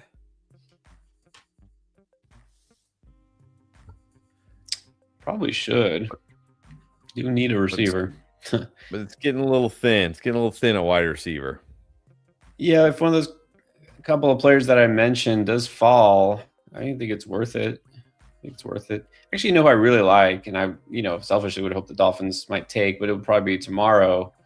I really like Chris Bell. I think he's one of the better, most talented receivers here. And because of the injury, he'll fall. Not that he was like amazing or anything, but he had moments. I like him. So nice. It'd be nice if they take him tomorrow.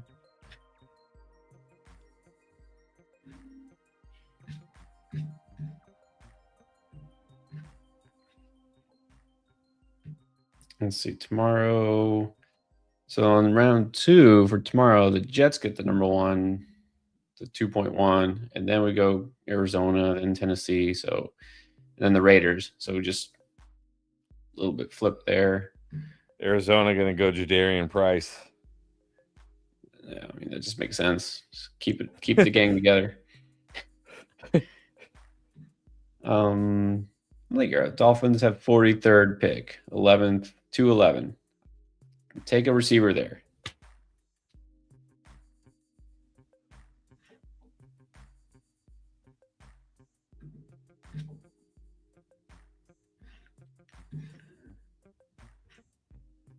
At least we have draft picks. We don't have good actual NFL caliber players on the roster. We got draft picks. Got to start somewhere. Exactly.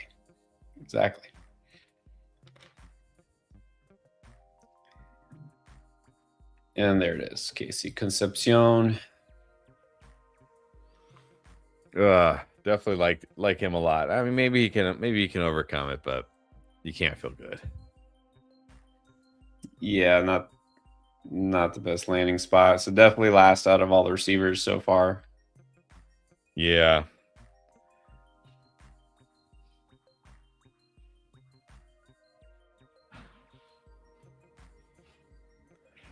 Yeah, so it's going to come down, like if I'm thinking about like dynasty rookie drafts, it's like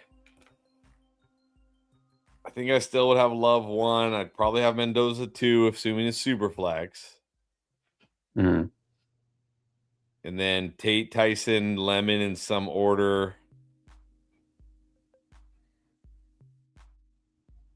I think I got to go Sadiq over Concepcion. I mean, at least for as bad as Gino was, he did at least get the ball to Brock Bowers.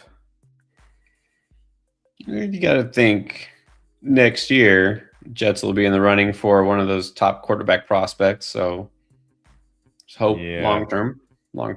Maybe, but we've said that many times about teams, and they're still in the running for top quarterback prospects. This is so true. It's hard to bank on that, but I just think like it's just hard to envision a wide receiver succeeding in Cleveland. Yeah. Yes, it is. Let's see. Flashbacks to Josh Gordon. He was probably the last one, right? I mean, Jerry Jeudy with Jameis Winston for half a year. Yeah, that doesn't count. It needs to be like a whole season. Yeah, man, that one magical season. Oh, Josh Gordon, what could have been? All right, Bears go safety. Thank goodness they didn't go wide receiver. I do feel like the Bills or Niners could shock us with like wide receiver.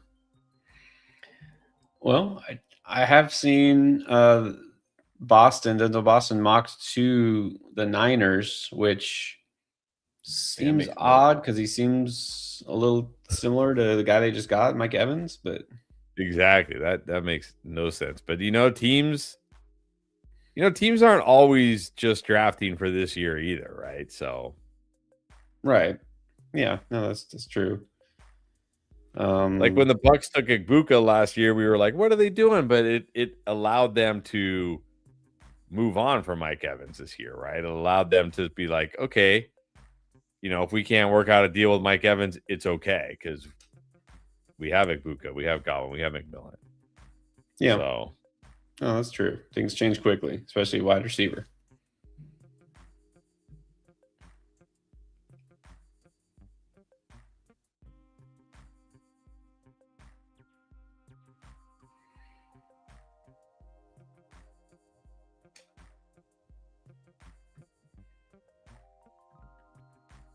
All right. Well, they haven't announced it, but like you said, the Bears seems like the pick is in. And you said what? Safety? Yeah, from Oregon. Oh, Theinman or whatever it is. Yeah. Yeah. All right. Yeah, it's fine. All right, so the Bills have traded back. The Texans have moved up 2 spots. This could definitely be wide receiver. The Texans? Wow, interesting. Well, I mean, maybe not. I mean, well, it depends. Do they believe? I mean, they did. They took Higgins and Knoll last year. Yeah, Higgins showed flashes. Knoll really didn't. it was okay. It was okay. He's okay. Do they feel like they need? I mean, Boston doesn't make sense because again, that's like Nico is one of those traditional X wide receivers. But could they be looking at maybe like a Cooper Jr. to occupy that slot role? I like Antonio Williams a lot too. Yeah, he's interesting, but I don't think he's a day one pick. No. You'd think they definitely don't need defense. So I don't even know who the best prospect is. Offensive line always makes sense, and they could. Well, if the Texans are drafting by need, it's offensive line, right? That offensive line was horrible. But I can't think who they're trading up for that they really thought they wouldn't get into picks. But they know someone we don't. Because it's the Bills, right? They traded with the Bills. Yeah. So who did they think the Bills were going to take? Well, it's kind of like, this. I wonder if teams like think about this too, because when you're doing like a fantasy draft and maybe you're like 4 picks away and there's a player on the board you really want. And in your mind, you just think like everybody probably really wants this guy, right? Yeah. Yeah, whether it's true or not. So, if you could, you'd be like, I would just trade up right now to make sure I get him. I wonder if NFL teams just think that way, where they're like, we can't risk it. This is just trade up a few spots and get them. Yeah, well, that's true. It may not even be true or make sense that this team or that team is going to take them. I think with the Chiefs earlier, that's probably what it was. They're like, yeah, Saints are going to take this guy. But yeah, here, who knows? All right, well, the Bears pick is being announced.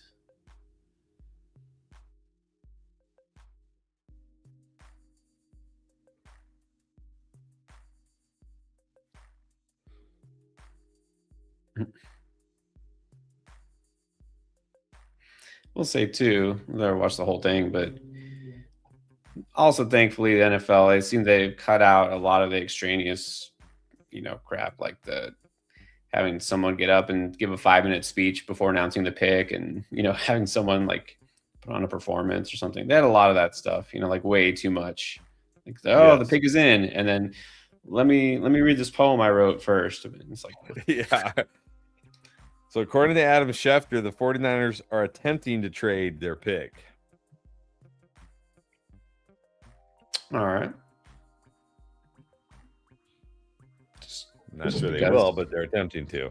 They just really just don't want to pick here. Just get rid of this. Well, I always think that's a good strategy. Honestly, I think it's a good strategy even in like dynasty startup drafts. If you're on the clock or coming up on the clock and there's no like standout player where you're like, man, I have to get this guy. If there's like I do this in my rookie drafts, everything. Like if there's like a handful of guys I would be happy with here, it makes sense to trade back and just take one of them. You know what I mean? And get another pick. Yeah. Yeah. No, it must mean that there's not somebody that they covet or feel that they need. So sure, if that's the case, why not? Okay. All right. So the Texans are taking offensive line guard Kalen Rutledge. All right. So that makes sense. I mean, there's a need for the Texans. It's definitely offensive line, and that would make sense if you're trading up. That's not a guy who is necessarily projected for sure to be a first rounder, but obviously they wanted him. So, all right. And the 49ers did trade that pick to your Dolphins. Dolphins now on the clock at 27. Really? Dolphins traded up. Okay. Yes. So who were they going to get? I mean, it could be receiver. Boston? Yeah. Let's hope not. I mean, Come on. really, whatever It's not wide like that's receiver goes to Cleveland. whatever wide receiver goes to the Dolphins is like dead for fantasy this year, right? Oh, come on. Well, that depends. Do you think Malik Willis is a bust? Like, oh, going to be a horrible Yeah, quarterback? yes, yes, Okay, well then, yeah.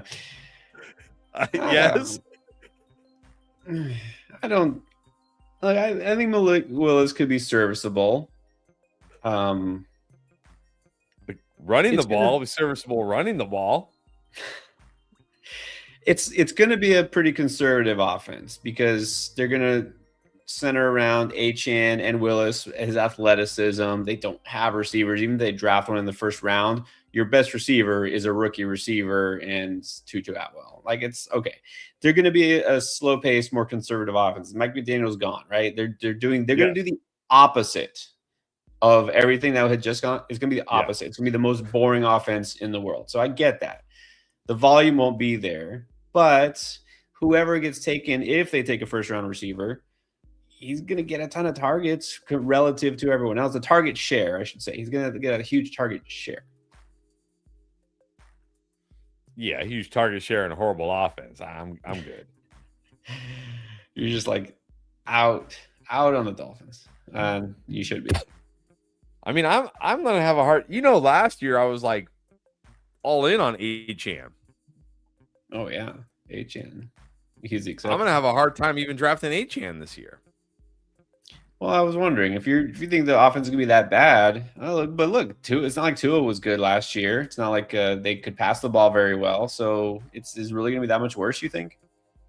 Well, it's not just going from Tua to Malik Willis, which I think is a downgrade. It's going from Mike McDaniel to Jeff Hatley, the defensive coordinator from the Packers.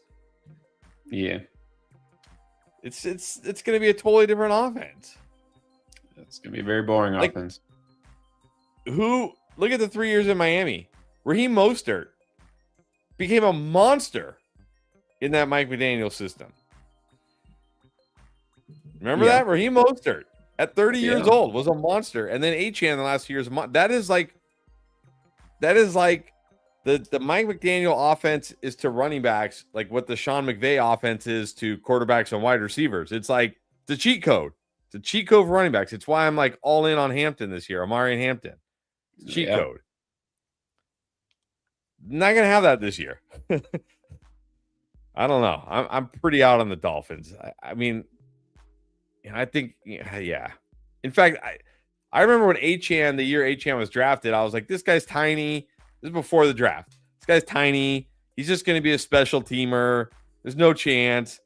And then I remember specifically when he was selected by Miami, I was like, well, that was the one team. That was the one team where he has a chance. So now I got to be in on Achane. That was literally the one spot, and it worked. But now he's not with McDaniel anymore. Like, nah. So how low do you go on Achane? You don't even think he's like a second rounder? Well, that's tough because he's been so good the last 2 years. I mean, I probably won't have very much Achane because where is he being drafted right now? He's picked 14. You know what? He's being drafted right ahead of Saquon Barkley, Kenneth Walker, Omari Hampton. I'd rather have all those guys. I think Saquon Barkley is poised for a huge year this year. I think this is what happens with Saquon, right? It's like he has a down year. Everybody kind of forgets about him. Then he shows everybody how good he is. And then last year, even though he wasn't bad, just wasn't to the standards of the year before. And now everybody's kind of like down on Saquon again. I think he's poised for a huge bounce back. Like, I'd rather have all three of those guys over Achane. Yeah, Saquon for sure. He's going to be undervalued. And the real question is you just go with the Mike McDaniel back, the current or the former, Achane or Hampton. That's where it gets interesting. And I agree. I mean, I think I agree. I go Hampton. Yeah, give me Hampton. Give me Kenneth Walker with the Chiefs too. Man, I know it's Kenneth Walker, and I've always liked Kenneth Walker, and I realize like Super Bowl MVP and all that. And man, are the Chiefs really going to commit? This is a Chiefs running back. I have issues with Chiefs running back. Are the Chiefs really going to commit to making somebody a workhorse back? Are they really going to do it? Yes. Yes. We'll see.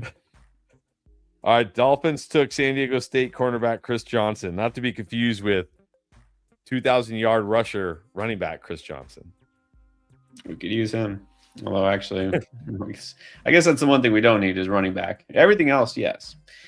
All right, so it wasn't a receiver. But you know what? I'm fine with that because there wasn't a specific receiver. I'm like, get this guy right here, right now. I'm still, on the fence about Boston as a prospect. Like I said, I'd rather wait till tomorrow and we can grab either a Chris Bell or Omar Cooper. I think I'd be happier with that. Now, if we wait longer than that, we'll not be happy because then it's just like really a crapshoot at receiver.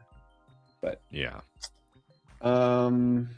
Chris Johnson was projected to be a late first rounder, so that's good. Corner, we needed it. There you go. All right. So again, boring, but not a bad pick. But you know what? Like you said, that's going to be the identity of this team, anyways. Yeah, it's going to be boring. Exactly.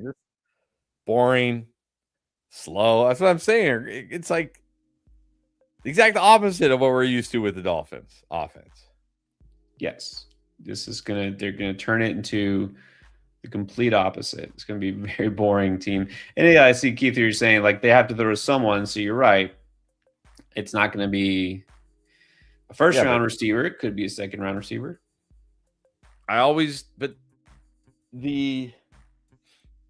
the trail of they have to throw to someone is littered with wide receiver busts. Yeah. No, that's not always a good argument for why to draft a wide receiver. Like, in fact, that's usually a bad argument. Like, if the argument is they have to throw to someone, that's usually not a good thing. Right. Because it just means that their offense is horrible. But exactly. Like last year, the argument was, well, the Steelers have to throw to someone. How'd that work out if you drafted DK Metcalf? That was literally the argument for DK Metcalf, right? Was he's all they got. That was the argument for Pickens his first 2 years, and that's all they got. He's all they got. I fell for Pickens. You know what I mean? Like when that's the argument, that's usually not a good thing. Well, okay, but okay, with that exception, okay. So Pittsburgh, yeah, we should know not to trust Pittsburgh passing offense, especially these days. Pickens and Metcalf are like legit stud athletes and receivers who could be dominant at times. They were in bad spots because you're in Pittsburgh, but yes, I know what you're saying. That reasoning is usually just leads to trouble, right? Because if you take a really good player and you put him in a good situation, like you take a really good wide receiver and you put him in a good situation, the argument isn't he's all they've got. The argument is, oh my gosh, George Pickens finally has a real quarterback and a real offensive system, right? That's the argument. Yeah. When the argument is he's all they've got, it's like, okay, so there's not that it's bad. You're basically what you're saying is it's bad. And you're just hoping volume can overcome the badness. Yeah, that's not a winning formula. We learned, especially last year, like you said, George Pickens is a perfect example. It's better to have a really good number 2 receiver in an elite offense than the number 1 receiver in a bad offense. And we've known this forever. Just nobody in Arthur Smith offense. Don't trust Arthur Smith. We don't have to worry about it anymore. He's gone. Right. The Bills traded down again, which they love to do in the first round. Patriots are now on the clock at 28. Bills fans are loving Andrea. I know you're still on here. What do you think? You just want them to draft somebody? She wants a receiver. It makes sense. There's still some decent receivers left. I don't know if they're going to go receiver. They could have DJ Moore, but we'll see. See what they do. Dolphins. Well, I never anymore have any illusions of the Dolphins being actually good. So we're going to rebuild, at least rebuild in a smart way, right? Offensive line, secondary. It's sound strategy. At least I don't have to like delude myself to take Dolphins players in fantasy, because now I just know there's no point. No point. So who are the All right. Patriots looking at here? Confirmed. Andrea not thrilled that they aren't drafting anybody, but not surprised. They do this all the time. Yes, they do. They love to not draft early. Hey, Patriots go offensive tackle Caleb Lomu. yeah, smart pick.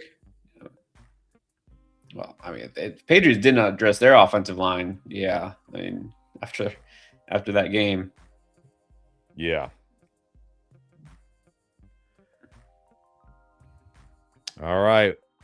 4 more picks. As of now, it's Chiefs, Niners, Bills, Seahawks. Will it stay Chiefs, Niners, Bills, Seahawks? We'll see. Yeah, until the Bills trade down again.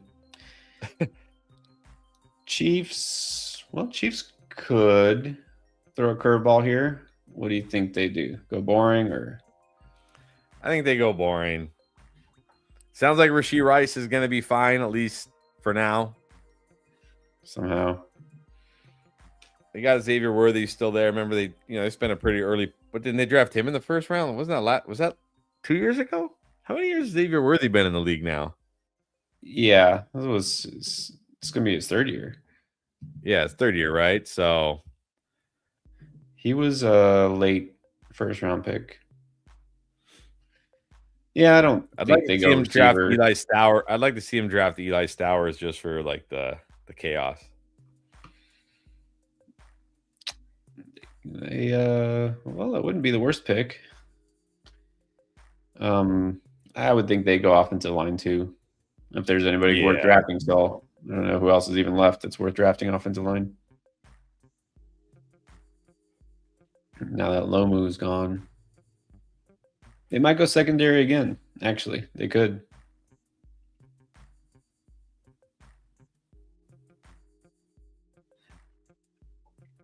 All right, so as the pick is in, we'll see.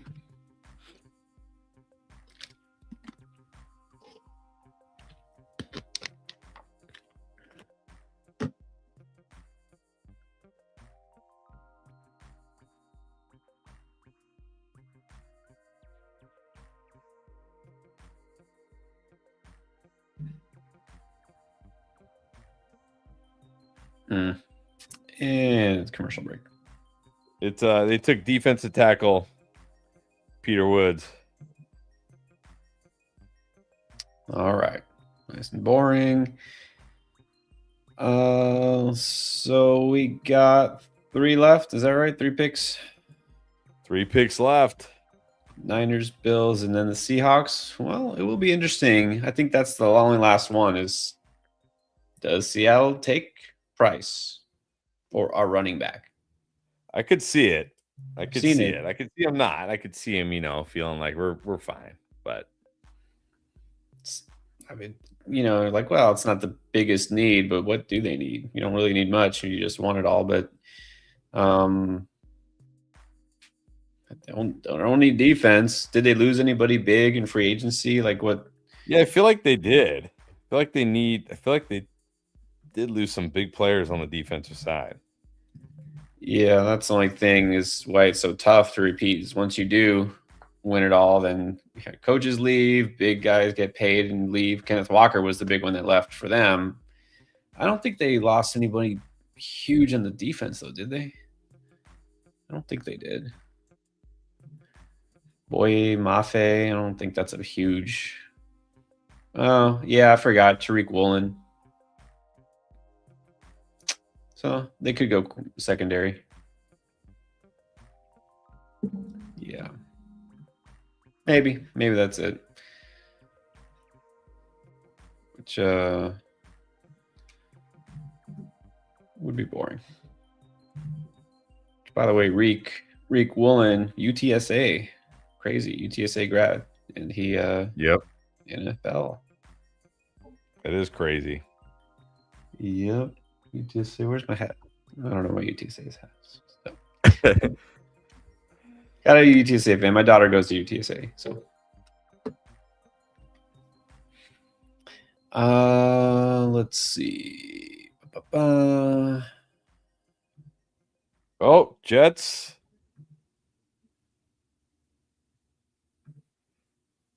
Jets into the first round. 49ers not in the first, out of the first round. And Niners and Bills just do not want to draft anybody tonight.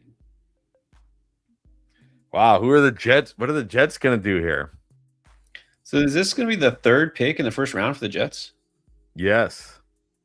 Took Bailey at 2, Sadiq at 16. Now whoever they're going to take at 30. Let's make it a bust. Come on. No, I don't really want to see the Jets be good. The Jets somehow becoming good, like playoff good, while the Dolphins are like rebuilding and being last place. Not sure you have to worry about the Jets making the playoffs just yet. I would still trade it for last season, the Hurricanes being in the championship game. Still worth it. If there must be a trade-off, which there always must be.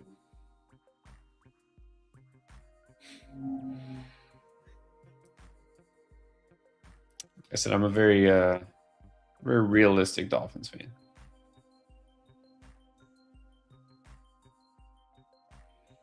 All right, they're well. Yeah, it looks like they're announcing the Chiefs pick.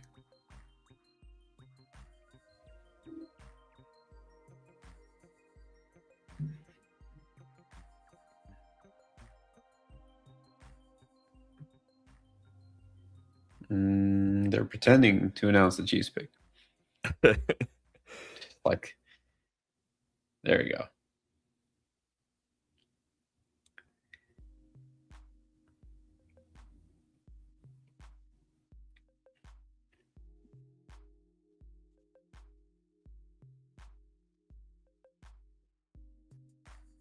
Peter Woods.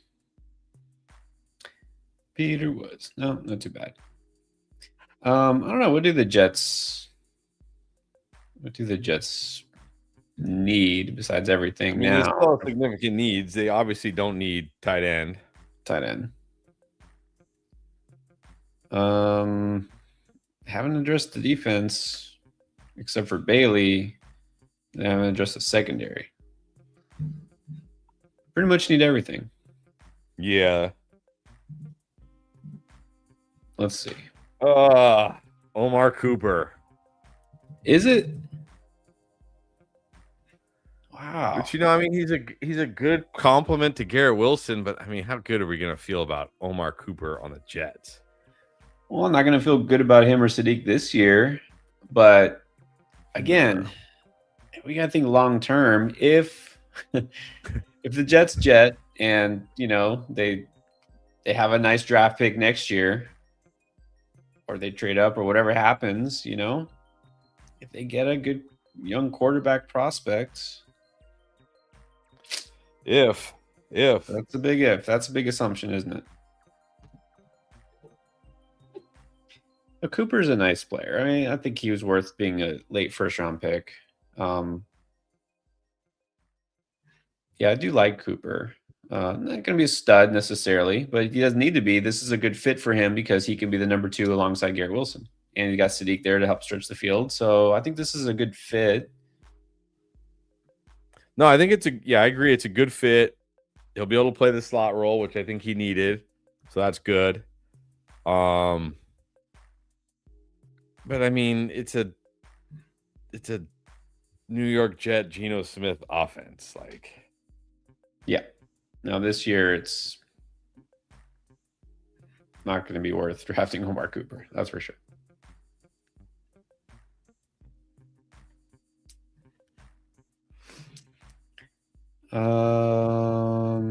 Yeah, that's what makes it tricky for a team like that. Like when we're thinking Dynasty, and we're streaming this on the Dynasty channel as well. You got to think differently because things change very quickly. Because Geno Smith is almost surely not going to be the quarterback a year from now. So, right. Who is it going to be? I mean, we have no idea because when you think you know, you don't know. But at least they're building something there. At least they've got some promise.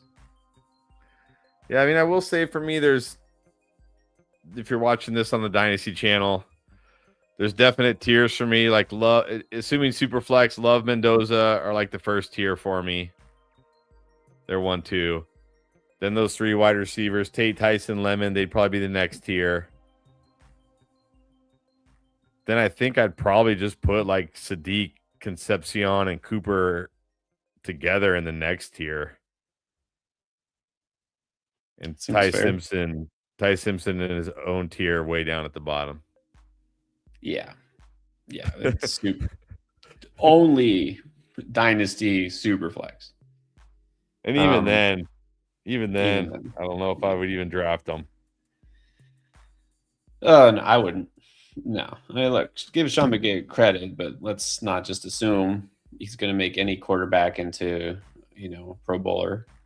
Still has to be a good player. So I obviously see something. He likes him, see what happens.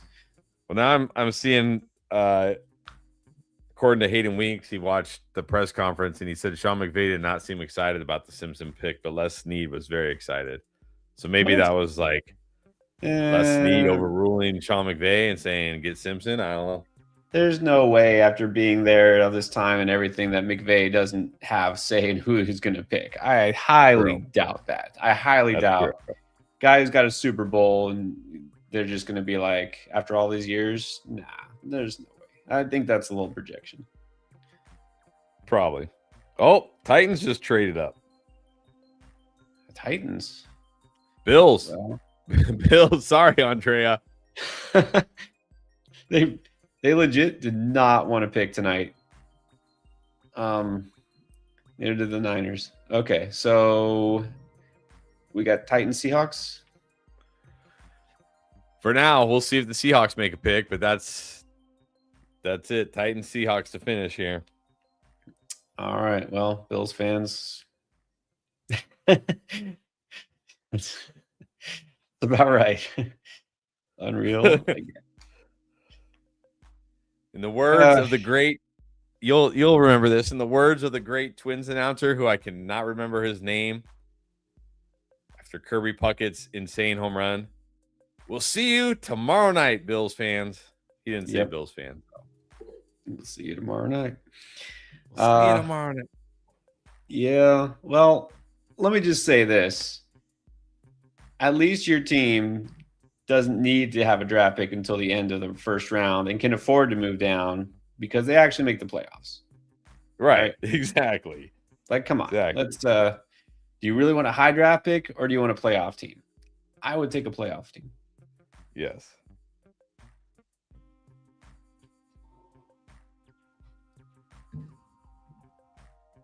And like even yeah, well, that's the worst though to be like in the middle, because even like Jets fans are like, oh, you got something to be excited about. Like you got stud, Bailey, and you got 3 first rounders, and you got this promise. At least you got hope. I think all these teams are kind of in the middle. Like, well, we didn't have a great draft pick, and well, we weren't a great team last year. Like the Panthers and the Steelers are like those very fringe teams. Yeah, that's the worst place to be. All right, pick is in. Supposedly, allegedly, Titans. Let's see what they do. Don't need a receiver. Pretty sure not going receiver here. I would think they might go offensive line, but I don't know who's left. That's the best available. I mean, the Bills got a second, a third, and a fourth. Yeah, that's smart. Just to move back 4 spots. Yeah, it's smart. They're going to draft players, just not tonight. Hey, all right, Titans. I don't know. Titans went Keldrick Falk from Auburn, edge rusher. Okay, he was expected to be a first rounder. That's a good pick. Like, can always use another edge rusher. And then now the only drama is, does Seattle take Price running back, or do they go boring?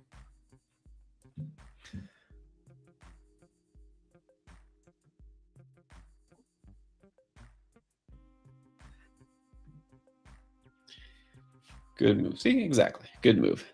All right. Well, after this pick, will be over. So just real quick, thank you everyone who's been hanging out with us. Of course, all Yes. our most loyal fans. We appreciate you, and we will be doing this again tomorrow. So hopefully, we'll see you again.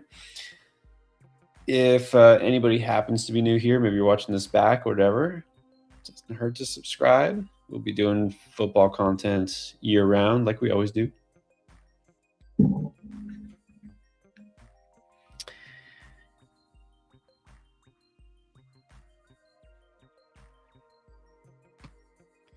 All right. All right. Who's going to be Mr. Not So Irrelevant?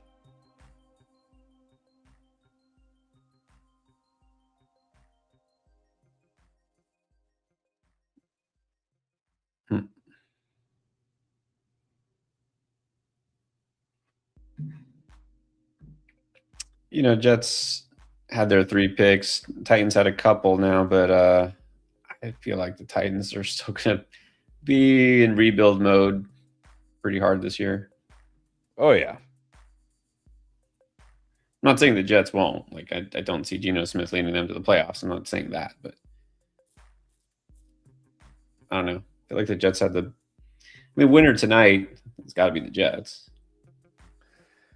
Yeah, I think the Giants had a great draft, first round. Giants, yeah. Jets, I thought the Browns did what they needed to do. I don't really feel like I think that like Jeremiah Love is going to be a great player, but I think the Cardinals are going to regret it. I don't know. I mean, it's hard to say you're ever going to regret drafting a good player, but you know, if Reese or Bailey end up being just absolute, you know, studs at game-changing type positions, then yeah, you probably will regret it.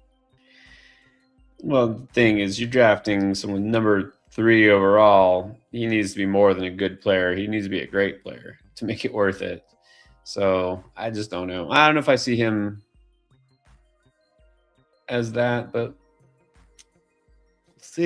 we'll see. Yeah, Giants, you're right. I hate to say it, but the Cowboys. Yep. Yeah, I hate to say it. Giants and Cowboys. The New York teams, the Cowboys. Yeah, Cardinals, and even the Eagles getting Lemon, I mean, that was good. I mean, I mean, the Commanders getting Styles fine with that too. So it's not like, you know, it's not like they didn't have a good draft, but and then they only had that one pick. So yeah, it's hard to say anybody had a bad draft after one pick, but it's the Cardinals pick seems like a reach. The Rams pick, you know, I'm not on board with. Everybody else played it safe. There we go, Jadarian Price to the Seahawks. There you go. All right, what do you think? I'm not a Jadarian Price fan. But this is one of the best spots. It's a great spot. He's a talented player, but again, he's the number 2 behind Love. He doesn't have that high in production, and there are some limitations here. Yeah, there are definitely some limitations that have me worried. Like the comp for me was James Cook, and I know people are going to be like, James Cook and the Seahawks, that's awesome, but the reason why I say James Cook is because like James Cook did not profile as like a great runner at the next level, but he landed in a situation where teams are so worried about Josh Allen that he hardly ever faces any stacked boxes, right? It's just these wide open running lanes. Price was really bad against stacked boxes last year. Maybe Seattle's enough of a spot, but I don't know. I don't know if Seattle's enough of like our team's going to be that scared of Sam Darnold. He only ran a 4.49 40 at 203 pounds. But the Seahawks need a running back, so wow. It's a good situation. I agree. I don't think he's a great player, but he could be a good player. Charbonnet's still there, right? Charbonnet's going to be there. No, he was hurt, but Yeah, but he's probably gonna. I mean, you got to think he's gonna miss most or all of the season. Man, My worry is the same thing. Price is going to be overdrafted now because he's on the Seahawks. He's not a great player. Yep, I know. I think it's gonna be. This is gonna. Price is gonna be another tough one for me because you can't overlook the situation. I mean, what do they have? Emmanuel Wilson and George Holani. I mean, he doesn't have a lot of competition here. They took him at the end of the first round, so the Seahawks obviously like him. Well, yeah. I mean, that matters, right? Draft stock matters. You draft a guy in the first round to have him sit. So, the last time we saw a running back get picked at number 32 to what looked like a great situation, his name was Clyde Edwards-Helaire. Well, and kind of similar, right? Like Clyde Edwards-Helaire was one of these guys that was like, he was one of the better running back prospects in that class, but there was like JT was in that class. I think there were a couple others. And he went to the Chiefs with pick 32. I remember we were shocked. We were like, oh my gosh, they took a running back at 32. Well, I would say with Edwards-Helaire, he wasn't expected to be a first-round running back, and he only went because Pat Mahomes, for some reason, loved him. He's like, that's my guy. I got to get my boy. And at that point, they're like, yeah, whatever. Draft picks. We don't care. We win Super Bowl. So it was like a luxury pick, and they took him, and it didn't work out. But, yeah, I think Price is slightly better prospect than Edwards-Helaire, but I feel like he's a first-rounder just because – after Love, like what else is there? It's a weak running back class. Yeah. It's going to be tough. We'll see where these guys land tomorrow. Man.